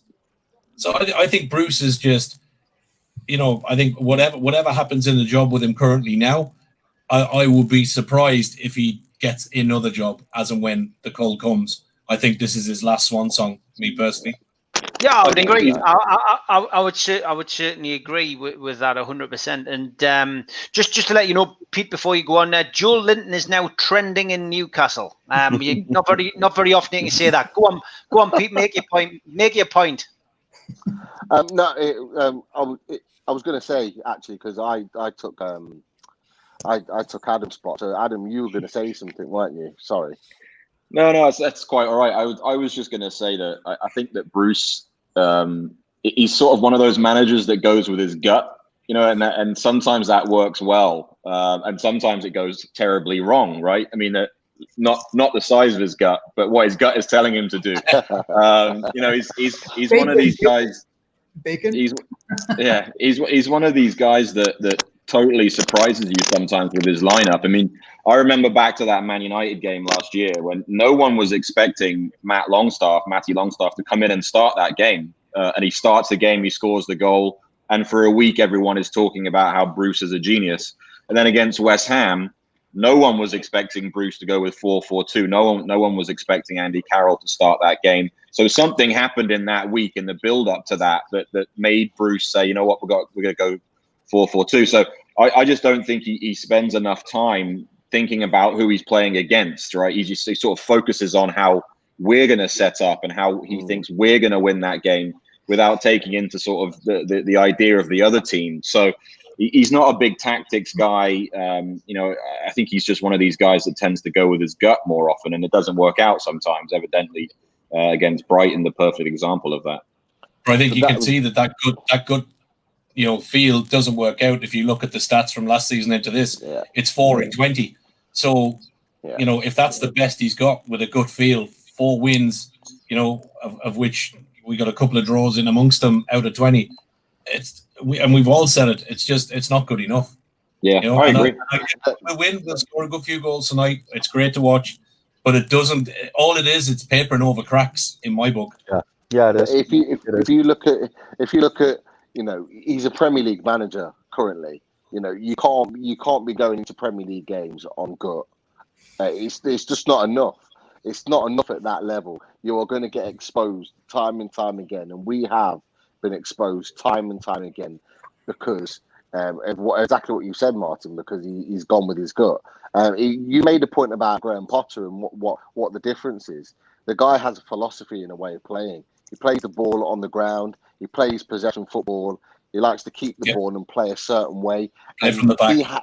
He's had that instilled in the team. He's got rid of the likes of Knockout, who's not able to play in that type of system and that type of football. He's got rid of Glenn Murray because he can't play in that style of football. The guy who got double figures for them a couple of years ago. But he's come in and thought, right, you're not going to fit my style, so therefore you're out. And the players that are there in Brighton's squad are players that can play that system. The guys that he's brought in, like Lamptey, can play that system. And that's the difference. That's the difference in the manager, because he's got a way of playing, he's got a formation, a philosophy, a style, and he sticks to it. And Bruce hasn't got that. Bruce chops and changes from week to week. We're talking about whether he's going to play 2 up front, whether he's going to play 1 up front, whether he's even going to play 5 at the back. We have no idea, because he has no philosophy, no style of play, and we don't know what's happening from week to week, and that's the frustration. I think exactly, and I think that's where Brighton and some of the other teams around us get that, because they play a formation with consistency. Yeah. And the players get to know their places. They get to know when to move up, when to move back. They get to know when to press. They get to know when to withdraw. If you keep chopping and changing despite the same players, but you're constantly tweaking and pulling and changing formations, the consistency doesn't build for me. I think this got brought up last week, Martin. You know, when we played in the last round, didn't he play Manquillo left back? Yeah. And this is the problem. You can't keep swapping and changing. Like tonight, he's played Yedlin. All right, Yedlin looks like he's on his way out, but you can't keep chopping and changing the team. And I said ages ago, I think it was even before I started coming on this podcast, I said I quite liked Graham Potter because I liked how he had a philosophy. As Pete said, he's got an idea of how he wants to play, and you could see that he was moulding the team into how he wanted to go forward. And he's brought in some fantastic players. I mean, that Lamptey was what, 4 million. He's got that Trossard in. Neil Maupay. He's got some really decent players there for Brighton now, and they're going to be a good mid-table side. Touching on what you said as well before, Martin. Personally, I think Bruce won't have any problem getting another job. I think he's one of those people who just, always manages to get jobs. Yeah. I think he will live off the fact that we finished, was it 13th last season? I think he'll just live off that. I think a mid-table or lower championship team would snap him up tomorrow. Yeah, maybe championship. I'd agree. Yeah. He won't be in the Premier League. No. And he knows this is his last job in the Premier League for sure. And that's why he's going to hang on to it. I mean, when we're in the heart of the takeover, it was a case of if the takeover goes through, Bruce will quite happily step aside, because he never expected to be in this position where he was 1, Newcastle manager, and 2, in a position where he had them comfortably safe in the Premier League, and he could step away from that knowing that he could get a job maybe at the top end of the Championship and still have a career to develop. He's still in that position now, but the longer it goes on and the longer we see those god-awful performances like we did on Sunday, that reputation is going to not slowly, but quickly diminish, and it's going to go back to mid-table Championship at best. Yeah. Big thanks to Matt. Big thanks to Matt Musgrave for becoming a YouTube member. Carry on, lads. Just wanted to thank Matt. Yeah. I think a piece of that, though, is that managers, teams, and philosophies have evolved in the last 3-4 years, and the game has become more scientific from a point of injuries to recovery to setup to scouting to everything. And the problem with the likes of Bruce, the problem, to be fair, with the club, with Ashley, with our scouting systems, we haven't evolved like everybody else have. So, from a perspective of Bruce, yes, it's team setup and whatever else, but that evolution as a club hasn't happened, and that's also hurting us. I think with that though, it's a case of the state of where we're at as a club right now, and the management structure at a higher level, at a boardroom level, because we saw those things, didn't we? Like put into place, like the Graham card set up and the scouting, and that was seemed to be our sort of philosophy and the direction we were heading in, and it yielded somewhat okay results for us for a period of time, and then I think everyone sort of cottoned on to what we were doing, kind of thing. But that structure and that philosophy, that's something that usually the owner and the manager, the manager that's in the club will align with the owner in terms of what style of football they're looking to play. Because you look at these managers when they go for these interviews, they've got full-on presentations about what they want to build and how they want to achieve it and how they're going to get there and the style of play. And usually the owners pick a manager based on something that aligns with how they see the football club. But unfortunately for us, Steve Bruce aligns with the way that our owner sees our football club at the moment, and that's just steady plodding along, isn't it? Until he can get out the hot seat.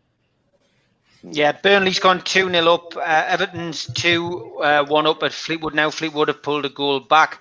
Brighton 2-0 up at Preston. Newcastle obviously 5-0 up now at Morecambe. And Clark's off. Fraser's on. Nathan, just before we get into the second half, I know you wanted to say a little bit about some of the stuff that's been going on social media today, so I'll give you that opportunity now. Yeah, thank you. Yeah, I just wanted to raise a few points really that because all of us here on this show, we all sort of talk behind the scenes. We all have a bit of a chat and a laugh with each other, WhatsApp groups, all that kind of stuff. And one of the things that I keep sort of seeing over and over again in the last few weeks, really, since we've sort of really ramped up and started doing these shows, is that some of the abuse that's been like leveled at people that come on the show and have the confidence to come on here and speak about the club. I'm finding it really sort of difficult to deal with. I think it's disgusting. It seems to be that the girls get the worst of it. We speak to all the girls as well. They're all part of these sort of chats that we have. And it seems to be like the girls get the worst of it. And then if it's not because you're female, it's because you don't live within sort of 10 miles of St James's Park, that kind of thing. But I think like our fan base we're best when we're all sort of united and we're together. And as we've seen through sort of recent weeks with the takeover. We're all part of like this Newcastle United family, and we're passionate about the club. We want the club to move forward. It doesn't matter who you are. We'll all listen to everyone, and we'll take everyone's opinion on board. I think what you find on social media is that people have got the right to free speech, obviously, which is really important. But I think some of these people, some of the things they're saying to the girls and to some of us, and these like really sort of malicious campaigns that seem to be running against some of the people on here is just ridiculous. And I think that everyone's got the right to free speech, but if that's how you're using your free speech, then you maybe ought to think again. And what I would say, like just without sort of going on about it too much and labouring the point too much, is that some of these people that have got a lot to say for themselves and to slag off the people that have the confidence and the passion to come in here and talk about things, I'd invite them to come on one day and speak to us all and to say those things live on air, because I bet they wouldn't. So yeah, that's just what I want to sort of get off my chest a little bit and put that out there. No, that's fair enough, mate, and we all agree. Totally agree. Mark Cooper says, yes, agree, Nathan. There is some sickos out there. And Bill Burnett says, you're all doing a great job, guys and girls alike. Ian Hutchinson says, well said. A lot of support coming in. Tom Lynch says, the lasses get awful abuse on Twitter. There's blokes who feel threatened by the fact they know their football. It's ridiculous. What I've got to say, and I have spoken about this, many a time on the show and had my fair share of trolls over the years, is that just don't give them the oxygen. Just block them and move on. Unfortunately, turns out Spenny's been banned off Twitter tonight, and as a result hasn't got the link, and he's been reporting trolls all day apparently. But he's had a few issues, and it's not right. It doesn't make it good. It's a horrible side of social media, unfortunately, and you learn to cope with it. Unfortunately, it's because until they change the rules, especially with Twitter, it's never going to be any different. So thanks for making your point so eloquently, Nathan. And as I say, everybody, you can see the support coming in from everybody online. Thanks for that. But Al-Walid, a lot of people asking to hear what your views are. Game's kicked off, second half now. Newcastle United still pressing for more goals. Isaac Hayden tried a through ball, but Matt Ritchie was caught offside, and Newcastle United still 5-0 up. What do you want to see in this second half? Obviously, been a tactical change. Ryan Fraser's now on. A couple of positional moves. Kieran Clark has gone off. What do you want to see in the second half? If you allow me, at the beginning, I just want to a little comment about Nathan, what he said about the haters. I remember when I just start my show LW Newcastle, I had a lot of annoying messaging being sent to me during the show and after the show as well. I just ignore them, and as you said, block the oxygen and try to not focus or not read it at all, and it's gone away after a while. So yeah, this is just a quick comment regarding the you were talking about 4-4-2.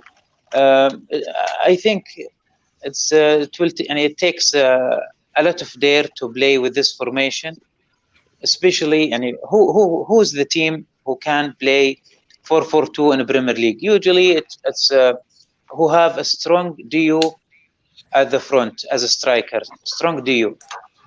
and I'm sure, and I think we don't have this in Newcastle now. Maybe I think maybe Dwight Gale, if he's back in his if he ready, maybe Dwight Gale and Wilson. Sorry to interrupt you, I believe it's 6-0. Sure. I had to do that. Jamal Lascelles scored. Oh God! So I will The skipper. wear the shirt now. The skipper.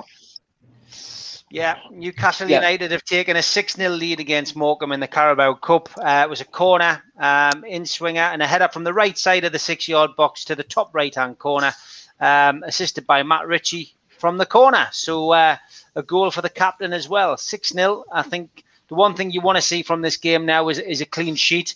Again, we know it's Morecambe. We know we're playing against 10 men now. But 6-0 away from home in the Cup in a game where we all, probably didn't expect to see, many goals. It's a good way to start the second half. And here's to a few more goals. Go on, Albert, finish your point. Maybe Wilson and Dwight Gale, they can play for two some games. I think the most Benny. Naked. I think it's not game over yet, Ben. What's going on, man? Got a pitch invasion. Spenny's on the pitch. He's got no top on. Albert, you've been interrupted rudely by me now. Spenny's coming on and streaking. I'll let you finish your point, Albert, then we'll go to Spenny and get an update. Sure. I think just most of the mistakes of Steve Bruce is how he pick the player in the midfield. You can't go 4-4-2 and you have like three. Depend on the middle side when you play three center midfielder, defense midfielder. This will not take you further. If you play like as Adam mentioned, 4-2-3-1. Also, this three must be attacking midfielder. Okay. This is regarding the Joelinton and Wilson. So I'm not totally against that. Okay, good points, Alvalid. Good evening, Spenny. You've been fighting trolls all day on Twitter. Retro Bike Game says, please don't do a windmill. No, mate. I've gone. You've gone, but you're still here. Yeah, there you are. I can see you. Where have you been? Have you been watching the game? Arabia Day for me. It's the Bolton out on. It's actually Saudi Arabia's National Day today, Spenny. I know it is. Where's he gone? Otherwise, he's taking his clothes. Yes, he doesn't want to see. He doesn't want to see like that. Yeah. I've got feedback, guys. Yeah, it's Benny. I'm getting back on Twitter anyway. Oh, good. So what's been happening today, Spenny, with you before we get back to the game? Well, Sav put a picture on Twitter of her when she was younger with her dog. She died, and someone's put it on the profile picture and started talking about her. Anyway, all these people's been saying things about me on there and all the lads and lasses as well. So it's I've reported them and blocked them all. Obviously reported me, but nothing could have been took off Twitter, and I'm just getting back on now. They won't. Yeah. Oh, well, listen, So, I'm just from South Shields and Screw. keep your head up. Shields apparently.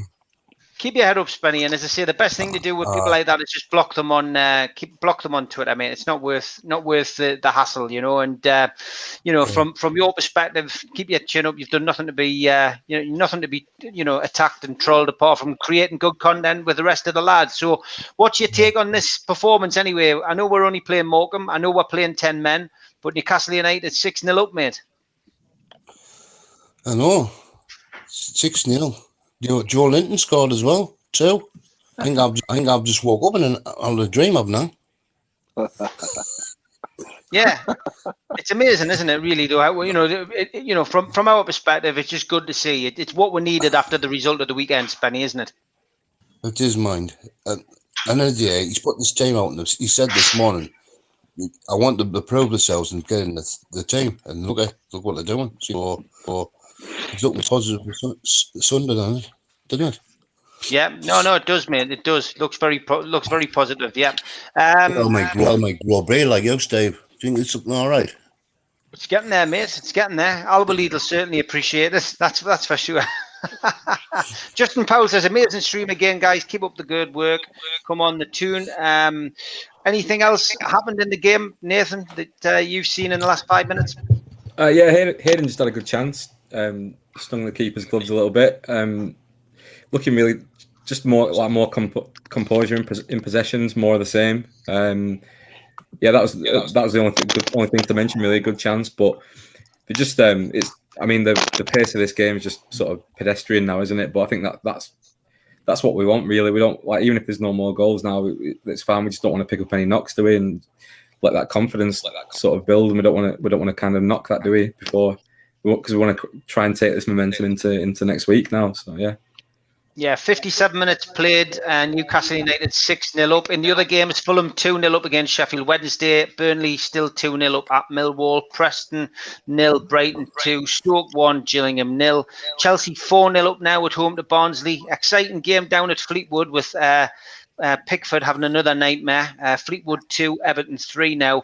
And the big Premiership game between Leicester and Arsenal remains goalless. And Newcastle still dominates. Arsenal just scored. Arsenal have just scored. They have as well, and it's an own goal. It's an own goal. Yeah, Christian Fuchs. Newcastle. Just if you're watching the highlights, the second Fleetwood goal is an overhead kick past Pickford. That's what I was shaking my head at then. You want to see it? You want to see it? Yeah. He's dropped an absolute clanger. He just dropped a clanger again. Embarrassing. I'm sorry, 6-0 now. It's not. I know this is obviously a Newcastle stream, but Jordan Pickford should not be number one for England at all. He is nowhere near number one standard. He keeps dropping clanger after clanger, and I can see Ancelotti getting rid of him at some point. Yeah, me too. 8-0 in 1999, of course, was Sheffield Wednesday. Alan Shearer, 5 goals he got in that game. How far back do we have to go for a bigger win? Good question. Is it 9-1 or is it 13-0? Is it 13-0 against Newport County? Who of course will play in the next round. It could be Len Shackleton when he got 6 goals. It could be that game. Yeah. I'm not sure. You may be able to tell us. Yeah, tell us live goals if that's right. But I think 13-0 against Newport County could be the. It's 13-0. I read about it. Yeah, it was against Newport County, wasn't it? And Len Shackleton scored. Yeah, certainly in the 1950s. I think that was probably the last time we had such a scoreline. I had a question for you before, by the way, lads, which I wondered what your opinion was on it. You know, when there was talk of the takeover and it was imminent and it was about to happen. You probably noticed from Bruce's comments when he was talking that to me he sounded quite defeatist, and I just wondered. Oh yeah, I like that, Steve. 100%. Yeah. Go on, sorry, Chris. Yeah, no, I was just saying he was quite defeatist, and he looked to me like someone who'd been told, "Listen, you could be on your way out." And I just wondered what you all thought. Do you think Steve Bruce would be glad to be put out of his misery? So he doesn't want to walk away from the job, but maybe he acknowledges the fact that he's not up to it, but he's too proud. And do you think, we obviously get a nice little compensation payoff as well, and probably a pat on the back for keeping us up and then letting somebody else take over? Do you think that's the case? Chris? I think he's got his dream job, even if we dispute whether he was a Newcastle fan or not. He's supposedly in his hometown dream job, and he wants to hold on to it as long as he can. I don't see him resigning. If there was a new ownership, he would say, if I'm not your man, so be it. I'll go. But you have to show me the door. I'm not going to walk out the door for you. I mean, maybe it's just a sense of pride and sort of being in his hometown club. The highest sort of position he's ever had, and probably likely he won't have a higher position after this. So it's like as long as he can ride it out, he's going to go for it. Okay, Martin.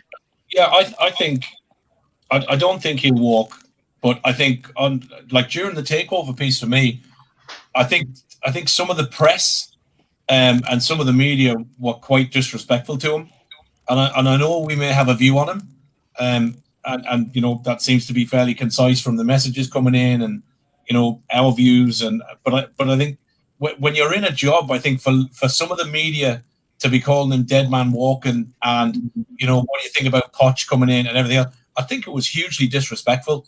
I think it was disrespectful to him, and I think it was shoddy workmanship from a lot of press, gutter press, to be fair.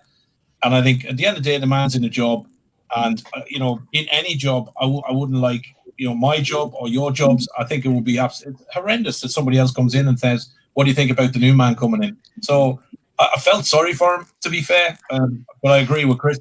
He's got the job he's always wanted, supposedly. He's not going to walk. It'll be Mike that changes it, or new owners. So I think it is what it is. But I think he was hugely disrespected, to be fair, during the takeover. Fair enough. Spenny, your view? The view is I've got about it. When the takeover is going to be gone anywhere, because in any takeover, the ones at the top go anywhere. But I do think he will keep his job till maybe Christmas if it is took over by then. Because they did say at the end of the summer that Steve Bruce will be still there at the end of the season. They won't change it, didn't they? It came out and said that. Anyway, did. That's my point of view. I'll be replaced straight away. I still think Mourinho will come. I think if they're coming. Okay, thanks, mate. Pete, your view? For me, I believe it's the only way he could have walked out of the club with a sort of pat on the back, really, and the fans holding him in any sort of esteem in a positive way. It would have been an ideal situation for him. The takeover happens. They want to go in a different direction. He's kept us in the league, which is more than what any fan or him himself would have expected. And he could have gone on. And like I said, I said it earlier, it would have given him an opportunity to still get a managerial job at the top end of the championship and actually build his reputation back up. With it not happening, he's then going to this season now with a lot more pressure on his back. And if he fails, he's going to be out of a job and his reputation drops completely. So it would have been the ideal situation. Now I don't see him leaving the club with any positivity at all. I think if he leaves the club, which I believe he will at some point in this season, it'll be through getting the sack. Okay, Al-Walid. For me, the question is who's the replacer? Who will be under the radar now? It should be now. Ready? Who will gonna choose if they get if Steve Bruce gets sacked any minute later after let's say the Christmas time? Who is the replacer? They should look into it now. Who can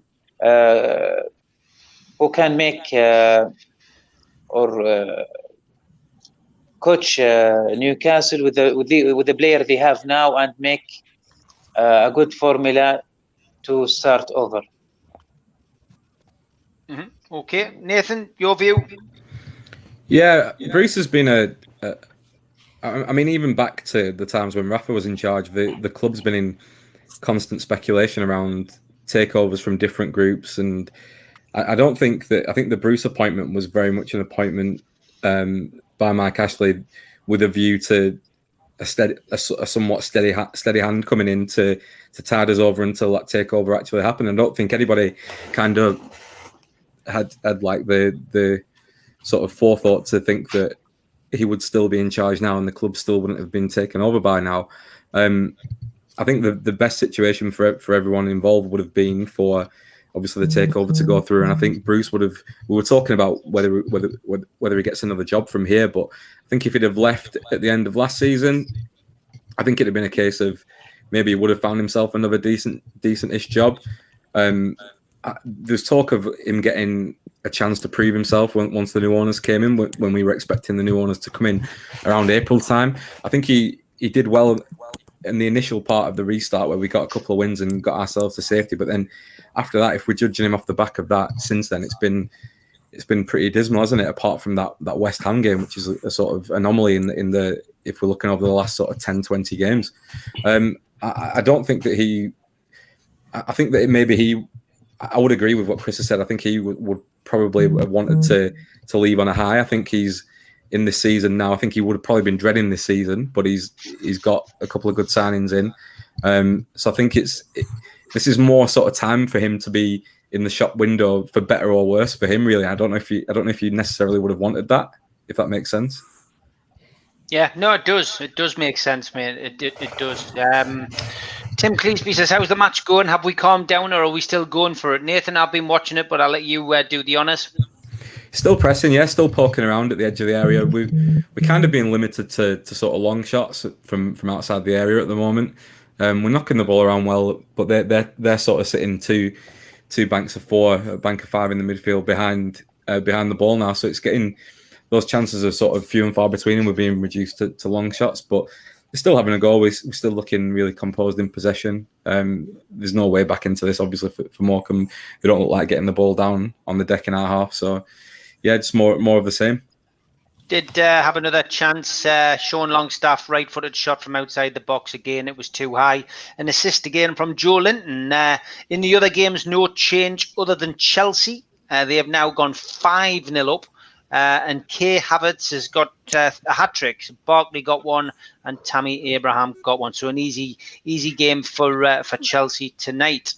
Other games, as I say, no change, but Fulham are 2-0 up against Sheffield Wednesday. Millwall 2-0 down at home to Burnley. Brighton 2-0 up away at Preston. Stoke 1-0 up at home against Gillingham. Chelsea 5-0, as I just mentioned, against Barnsley. Fleetwood 2, Everton 3. And Leicester still losing by that one goal at home to Arsenal. Newcastle United, of course, still 6-0 up and got around about 24, 25 minutes left. That's with stoppages as well. DJ Master Track says it's a good training match. Charles Thomas says, good point from Al Walid. Nobody answered this question. It was a good one. Subterranean Music says, I'm looking for my phone. I think it's vibrating. Somebody's phone keeps vibrating on one of the lads, and obviously they must think it's their phone. But yeah, we're coming into the last 20 odd minutes. Good performance, Chris. Newcastle, just what we needed, really. A good performance. Joelinton weighing in with a couple of goals. Be nice to see Andy Carroll get off the mark as well tonight, if possible. Yeah, I mean it's kind of a what am I going to say? It's kind of a palate cleanser after the weekend. It's nothing that's going to transform our season or say, oh, now we're going to storm into Tottenham. But it's just to put together a good 90 minutes, and then really set us up for another cup run. I mean, we haven't prioritized the cup under Ashley, it could just be the luck of the draw, but we haven't had to face Premiership teams in the early rounds of the cup. So we really had kind of an easy draw, or sort of a draw that's there for the taking. It's always good to go for a cup run. So that's what. Of course it is. Of course it is. Does morale a load of good. Martin, what would you like to see in these last 20 minutes? I think maybe he's obviously taken Hayden off, Miggy's off. Look, obviously leave Joelinton on. He's getting his run out, so I think he'll get the 90 minutes. He's obviously, will he get the so desired hat trick that Nathan said? But we'll see. But it's been a good run out. They've played well. Longstaff's looked good. Back four have been fine. Gillespie's had nothing to do. We've obviously not been challenged. So I think, look, it's minutes in the legs for players that maybe aren't getting it. If you look at the next 3-4 games, we're probably going to need some of these lads, I would think. So I think there's no harm in getting the minutes in. Overall, the team have played really well. It's been a good performance. Again, you can only beat what's put in front of you. So, yeah, happy enough. Yeah, Spenny, do you know a lad called Kevin Milmo? He drinks in Weardale. Yeah, I do. It's all the way to there. Good, that's that sorted. What would you like to see in the last 20 minutes of the game, mate? Couple more goals. Someone get a hat trick. Be really good. Give him a bit of confidence, doesn't it, to Joelinton and that. I'm going to have to go in a minute, because I've got some reports to go. No problem, mate. No problem. Thanks for joining us, and keep your chin up, mate. Forget about the trolls, mate. Don't let them. The lasses I was worried about. It's just the lasses I was worried about. I'm not bothered, mate. Don't let them get you. Yeah. No problem. Well, thanks for joining us, mate. See you later. Take care, Spenny. Thanks for joining us. Matt Musgrove says, this has been my question. Unless we can identify someone to come in who could not just help us stay up, but get us moving in the right direction. Andy Forsyth says, anyone thinks this will give Joe the confidence to play better in the Premier League? Yes, I think we do. We hope it does anyway. Nearly 7. Almost another goal there by Newcastle, cleared off the line by Morecambe, and they scramble it away. Wanted to answer what Al-Walid said about who would come in to replace Bruce, but I think that it's a really difficult question, isn't it? Because we're looking at the timing of it is one thing. Like when does he get the chop if he does? Is it as a result of a takeover going through at some point in the season? If that's the case, then it's a wildly different manager that's going to be coming into if he gets a chop in 2 games' time, isn't it? So I think people have mentioned Eddie Howe. I'm not sure that's the right option for me. You mentioned Ranieri earlier on, Steve, didn't you? I think that wouldn't be a bad shout, to be honest. Yeah. But yeah, I think for me it'd have to be someone who's looking to.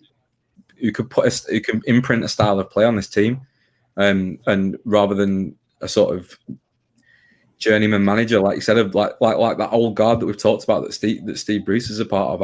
I don't want another one of those. I want a younger manager. I think we should look to, if you look at what's happened in recent seasons, you look to teams in Germany, where Klopp came from. Klopp came up sort of through the ranks in Germany. You look like Thomas Tuchel at Paris. He came from.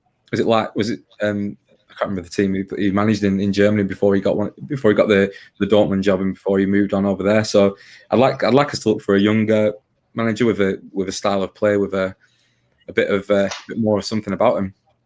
Okay, yeah, that's fair enough. A lot of people saying Eddie Howe, but I mean, he's just took a team down. I'm not sure that will be everybody's first choice. Pochettino, of course, still available. Show some ambition, not just someone who's going to keep us up in the league. Mark Tulip says Eddie Howe. Charles is asking, how is Joe playing in the second half? I've got to be honest, I haven't seen a great deal of him. It has been more of a more midfielders and defenders pushing on in this half, but Joelinton is, he hasn't been as active, I would have said, in this second half. Is that fair, Nathan? It looks tidy on the ball. Like I said, the chances of falling outside the area for us at the minute. But there's a few things. There's a minute ago that caught my eye. He had the ball at the sort of edge of the area along the touch line, and he kind of tried a little back heel into the run of I think it was Fraser, who was underlapping on the inside, and you just think things like that. He probably wouldn't have tried that, in the last game or the game before. So yeah, he's looking assured and confident on the ball, and he's picking out some good passes and stuff, but he's not really getting the ball in the box really. So yeah, but he's tidy enough. Yeah. Everton 4-2 up. That goal was scored about 5 minutes ago. I just didn't get time to chip in there. But 4-2 away to Fleetwood now. Looks as if their position in the next round is secure. Question for Alaweed. What's the coverage been like of the PSG BN chairman case, the corruption case? It's non-existent in England. Been a media blackout. Has it been the same in Saudi Arabia? Actually, I'm not very updated about it. But from what I see from Twitter, I think he's guilty. I believe he will get some charge. He will be charged for many things. Yeah, has there been anything in the media over there though? Or have you just seen it on Twitter? No, just Twitter. Okay, so obviously a lack of coverage across in Saudi Arabia as well. This game's coming down into the last 15 minutes. Newcastle United still 6-0 up. A miss there by Matt Ritchie, left-footed shot from outside the box. Jacob Murphy again involved, and we're coming into man of the match territory now, lads. And for me, I've got to say I've been very impressed by Murphy again. We're not getting carried away on this show. We know it's Morecambe. We know we've been playing against 10 men for the vast majority of the game. But we're looking for players to seize the opportunity in these games and to try and make a stake for a place in the first team. And for me, I've got to say, I know there's a temptation to give it to Joelinton because he scored a couple of goals. But for me, I'm going to give it to Jacob Murphy. Chris, what about you? Who's your man of the match tonight? Yeah, no, I a good shot for Jacob Murphy. I called him before the match. That he was someone to watch, I think he's making a solid case. It's one game against the lower league opposition, but I think as long as he stays healthy, he's making a case to get some run in the first team, see what we've got before putting him out on loan or selling him off, because I think there's a player in there. He could do good things for us, and he offers us some things that we just don't have from other players. So I'd like to see him continue to get a run in, and so far so good. Yeah, and of course, if he can come good and start performing in the Premier League and give Steve Bruce some sleepless nights for selection, then it's going to save us some money in the transfer window. Another attempt blocked for Newcastle United. Sean Longstaff this time with a right-footed shot from the centre of the box. DeAndre Yedlin was the man who put the ball in. Martin, man of the match tonight for you? Yeah, I think Murphy's a good shout. I thought Richie's had a good game as well, to be fair. He's been involved in a good bit. I thought Hayden's been good in the middle. Longstaff's been good as well. But I think considering he's kind of coming into it and, with a shout for the weekend, I think Murphy just tips it for me. Yeah, he's been the player that we expected him to be. Paul Davison says, unless Joelinton gets his hat-trick, then man of the match goes to Nathan. Steve Murphy looked better against 11. He had a great game. Yeah, fair enough. It's a good point to make. Pete, your man of the match for tonight, mate. I know we've still got a little bit of time to go, but I think it's a good time to talk about it. So, who's been your man of the match tonight? For me, Jacob Murphy's been the best player on the pitch, so he's the standout performer. I know Joelinton's scored 2 goals, but he's gone a bit quiet second half. I think he's just kind of drifted and not really. The intensity's definitely dropped off, but Jacob Murphy's still pressing, still looking for the ball, still wanting the ball, and his performance has been fantastic. So 100% for me, Jacob Murphy. Okay, Al Walid, your man of the match for tonight's game. Okay, from what I hear, not from what I see, I would say Murphy. Good shout. Yeah. Definitely, Nathan. We've watched the game tonight, mate. He's played well. Murphy, is that your choice? Or are you going to go with Joelinton, who you predicted would get a couple of goals tonight? I think on balance, I think you'd have to give it to Murphy. It seems like all our goals and a lot of our chances have sort of made their way through him at some point or another, leading to a finish and he had a few good chances himself as well earlier on that he kind of like snapped at. But yeah, I think on balance, I would give it to him. I think some honourable mentions before he came up. Almiron was all over the place. He was full of running tonight. It was a game where once we were a few goals up, he didn't need to keep burning that energy, keep burning the candle at both ends, so to speak. But he kept at it, and he was full of running right until the moment that he came off. Another honourable mention for me would be Hayden. I think Hayden he's been really steady in midfield tonight. He's had a good game. He's got himself a goal with a great finish. He hasn't shirked any tackles tonight. All these players will have one eye on Sunday, but he's not shirked any tackles. He's been right in there. He's gone into a few really crunch challenges and come out and kind of control. He's made the issue for me last week against Blackburn was that we didn't have any control over that midfield. I didn't feel that Longstaff and Barlaser kind of complemented each other, but Hayden's come in and done quite a good job today, I feel. pleased for Joelinton obviously as well. He's been really tidy. It looks like he's grown in confidence and he's put himself in the right places. But yeah, for me it'd be Murphy for sure. Yeah. Has Gillespie had a save to make? He's made two from what I counted. Yeah. One was a really good save actually, and then the First one was like just a sort of half chance. But every time there's been a cross into the box or corners, he's been out for it and mopped it up straight away. So I think he's much the same as his game last week. He's done everything he's needed to do when called upon, and that's all you can do, isn't it? I think. Would you start him on Saturday or Sunday rather? I would. I think so. I'd give him a go. Why not? I think there were a few players. I don't think the goals were necessarily Darlow's fault last week. I think they were just really poor defending. But I don't know. I'd like to see Gillespie really sort of put up to the test, really, because I think we can't really judge him off these games, can we? So no. Can I just give a big thank you to everybody who's watched tonight? I mean, to have, something which we only started off a couple of weeks ago, and I mean, Nathan's spoken quite eloquently about trolls. I think it's just more than obvious that we've got some great support on this channel, and people do appreciate the work that we put in.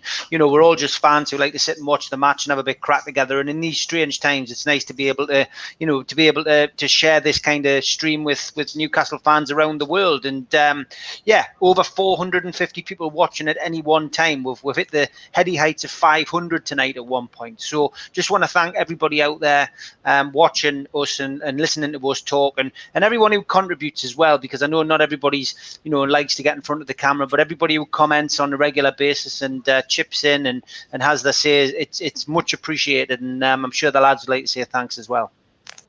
Absolutely, yeah. Thank you, everyone. It's Chris, important to. Yeah, go on, Pete. Go on before I bring Chris in. I was going to say it's important to remember that we are fans, and thank you to you, obviously, Steve, for giving us a platform to be able to just talk about Newcastle, because that's all it is. We're just fans that want to talk about our club that we love.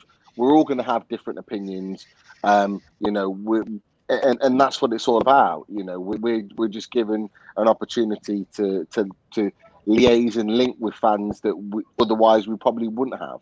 And this is a great opportunity, and people watching. Thank you, obviously, to everyone that watches in, and to all those that have an issue with that.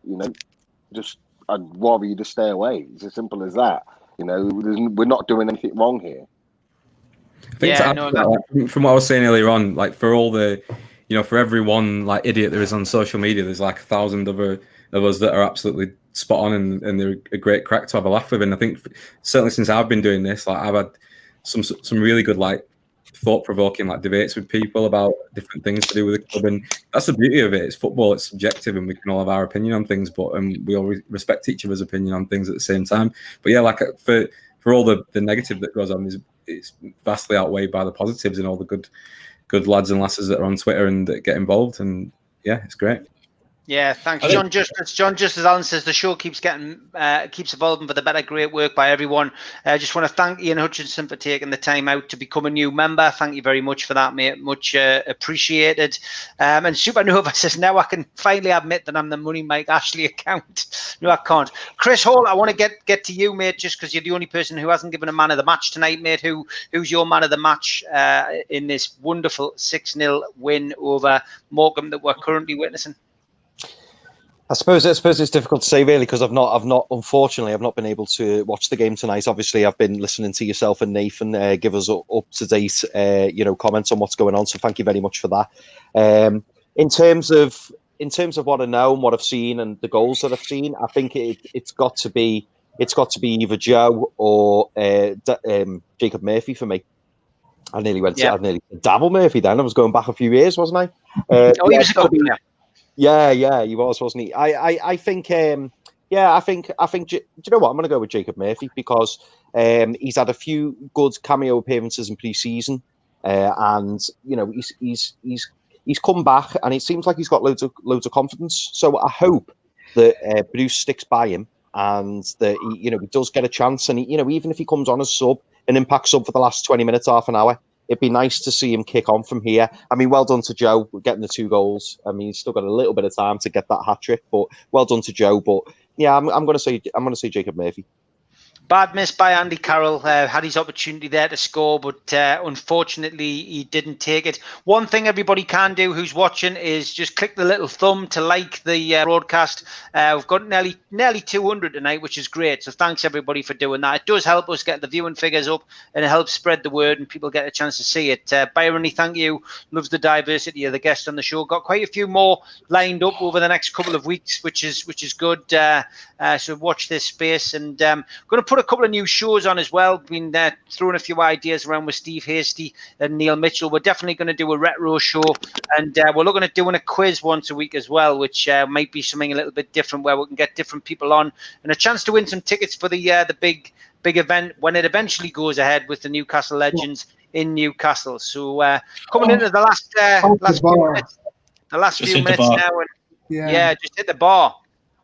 Carroll missed a sitter as well about 2 or 3 minutes before at the far post. He nodded it down, past outside for a goal kick. It was he's not going to get a better chance than that to get off the mark for the season. Well, for Newcastle, in fact. Yeah, it was a good header from the left side of the 6-yard box, but put it wide, which is a pity, because it would have been nice. It would have been nice to see that happen. Nice to see Andy Carroll get a goal. Yeah. I think just to follow on from Nathan's point, and Pete and some of the guys. For me, the thing that I get out of these shows is exactly what Nathan said. We're all just fans, but the thing that I've got out of this is I've met a cracking bunch of people, both guys and girls, that I'm really enjoying spending a bit of time with.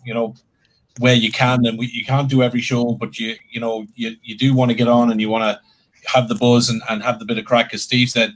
But for me, it's we're not professionals. We come on, we have a bit of a laugh. Sometimes we're behind the timings and whatever. But I think for the biggest thing that I've got out of this, I don't worry about trolls and all the rest of it, because maybe I'm a bit older and I don't really care. But what I have got out of this is it's enabled me not living in the UK anymore. It's given me a bit more of my passion about the club back, because I've been able to connect with like-minded people. So when you do live outside of your home country, and in particular your home city, it's very easy to forget your team, your roots, and the things that make you passionate about the game we love. So for me, I would just like to say, obviously, thanks for the platform to Steve, but with everybody that does the shows, the boys and girls and everything I watch, it's been great to reconnect. So that's my buzz out of it, has been a reconnection. That's great, Martin. Thanks for that. Steve Bennett says, will we be doing the retro show, which was mooted about last week? Yes, we are. We're just putting the final things in place, but we will be doing that. That will be coming up in the next couple of weeks. And Swag Doug's asking if we could get Joe Allen back on. Yeah, if we can get his Wi-Fi sorted and get him connected properly. He was in and out like the weather clock when he was on the last time. So once we can get his Wi-Fi sorted out, we'll definitely get him back on. But Joe would be a welcome addition. And Daz just says, on the money, Martin, well said. Supernova says, in these uncertain times, we could all do with coming together and having a laugh, even if it is at the expense of our beloved NUFC. And Scott just saying well done to Martin. 89 minutes on the clock, coming up to extra time now. Newcastle United still 6-0 up in the Carabao Cup. Newport County is awaiting us in the next round as well, which is great. No further change on the scores. I'll run through them before we're finished tonight. Any closing thoughts, Chris? Yeah, I would say it's not a performance that it's going to transform our season or forget what happened last weekend, but I think it's positive steps. We're counting on some players to show up and show what they've got, and to more or less they did that tonight. Good performance from Joelinton and Jacob Murphy, and we want to press on and just go for it. Don't say like after 2 games that we're on the highs and then over the weekend on the lows. It's just let's press on, be realistic, but hopeful about the season, and you know, I think we've made good additions in the offseason, and as long as we keep our health, you know, we should be doing well.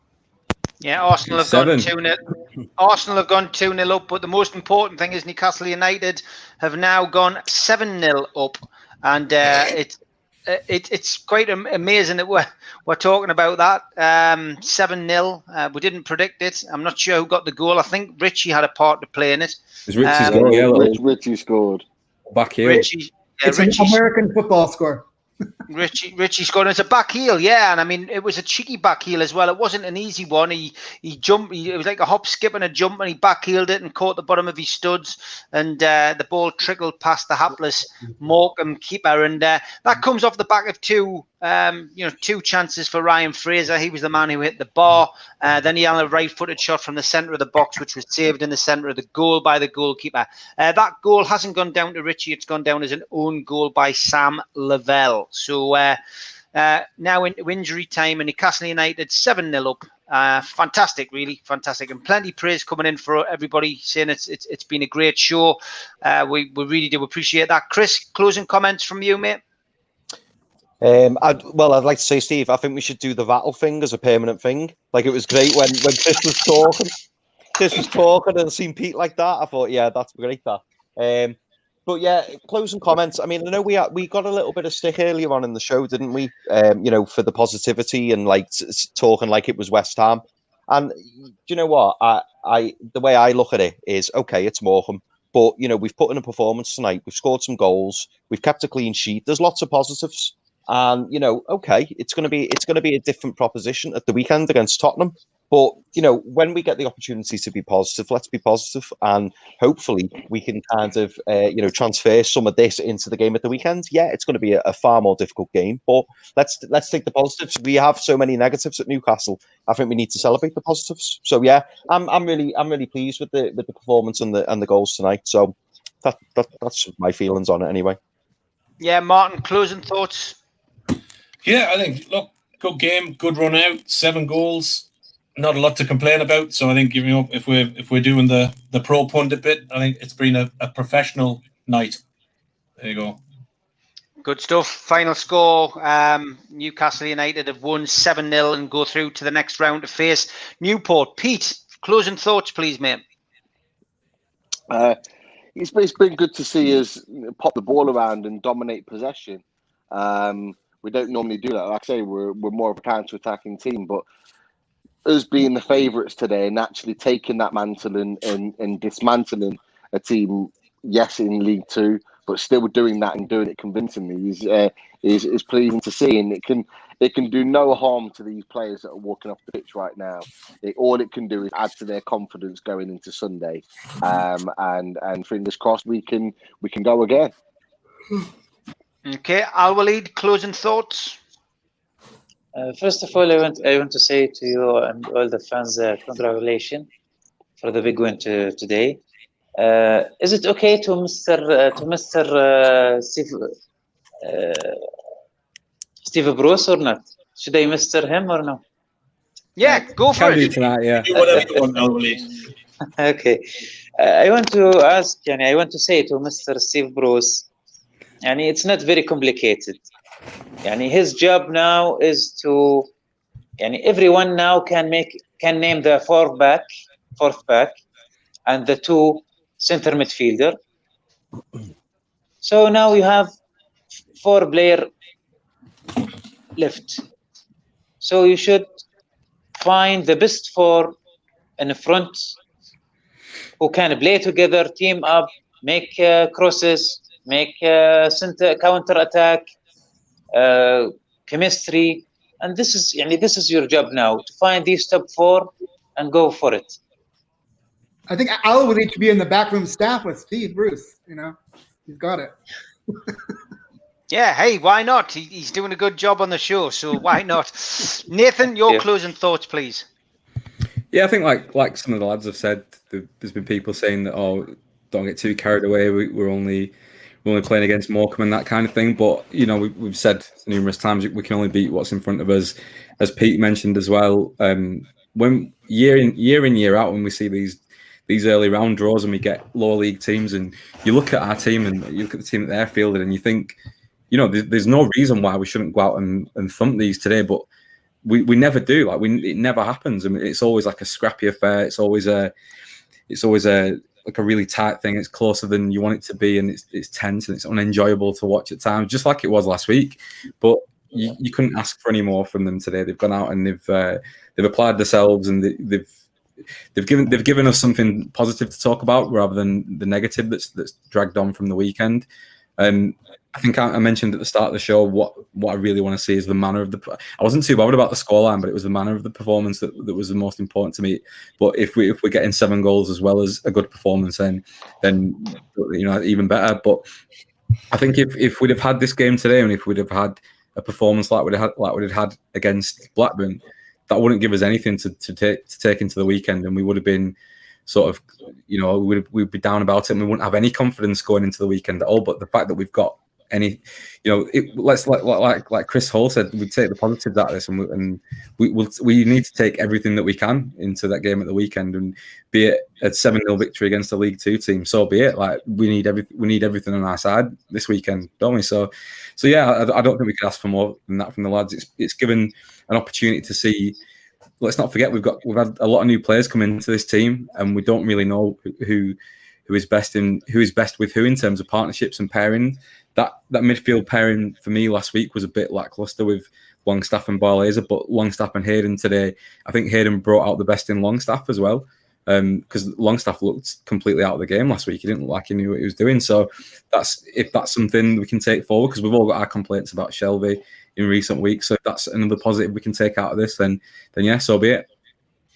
Paul Oxley reckons there'll be a DVD made for a Christmas stocking filler of that cup win. I tell you what, I would buy it, mate. It was a fantastic performance. Tim Cleesby thinks Clark might get in versus Tottenham, and thanks for your kind comments as well, Tim. I did see them, just didn't get a chance to read them out. Steve, will Clark be back on soon? I will chase him up. I've kept a space for tomorrow, so I hope I can get Lee Clark on tomorrow. He's had a couple of things going on, which has meant he's been unable to get on. I have also spoken to Michael Shopra, but I think we need things to die down a little bit more before I get him on. Tim Cleesby says the front four combination is what needs to get sorted, and once it is, you'll give the 4 or 5 to build chemistry and learn to play together. Man of the match, Murphy. Yep, I think we all called that.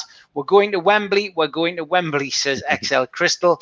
Almiron and ASM make Ben very happy. I'll finish off with tonight's scores in the Carabao Cup 3rd round. Fulham 2, Sheffield Wednesday 0, Millwall 0, Burnley 2, Preston 0, Brighton 2, Stoke 1, Gillingham 0, Chelsea 6, Barnsley 0, Fleetwood 2, Everton 5, Leicester 0, Arsenal 2, and of course the big one, Morecambe 0, Newcastle United 7. Yes, that is 7. Unbelievable. Lads, just want to thank you for coming on. Look forward to hopefully seeing some of your faces on Sunday. Hope you can join us for the Tottenham game. We'll be starting the show at 1 o'clock. Barry, thanks for becoming a member. And everyone have a good night. Crack open your red drinks tonight. Get the cans out that were wasted on the takeover, and let's get the cans out and celebrate another cup win. Take care, guys. See you later, guys. Bye, guys. Right.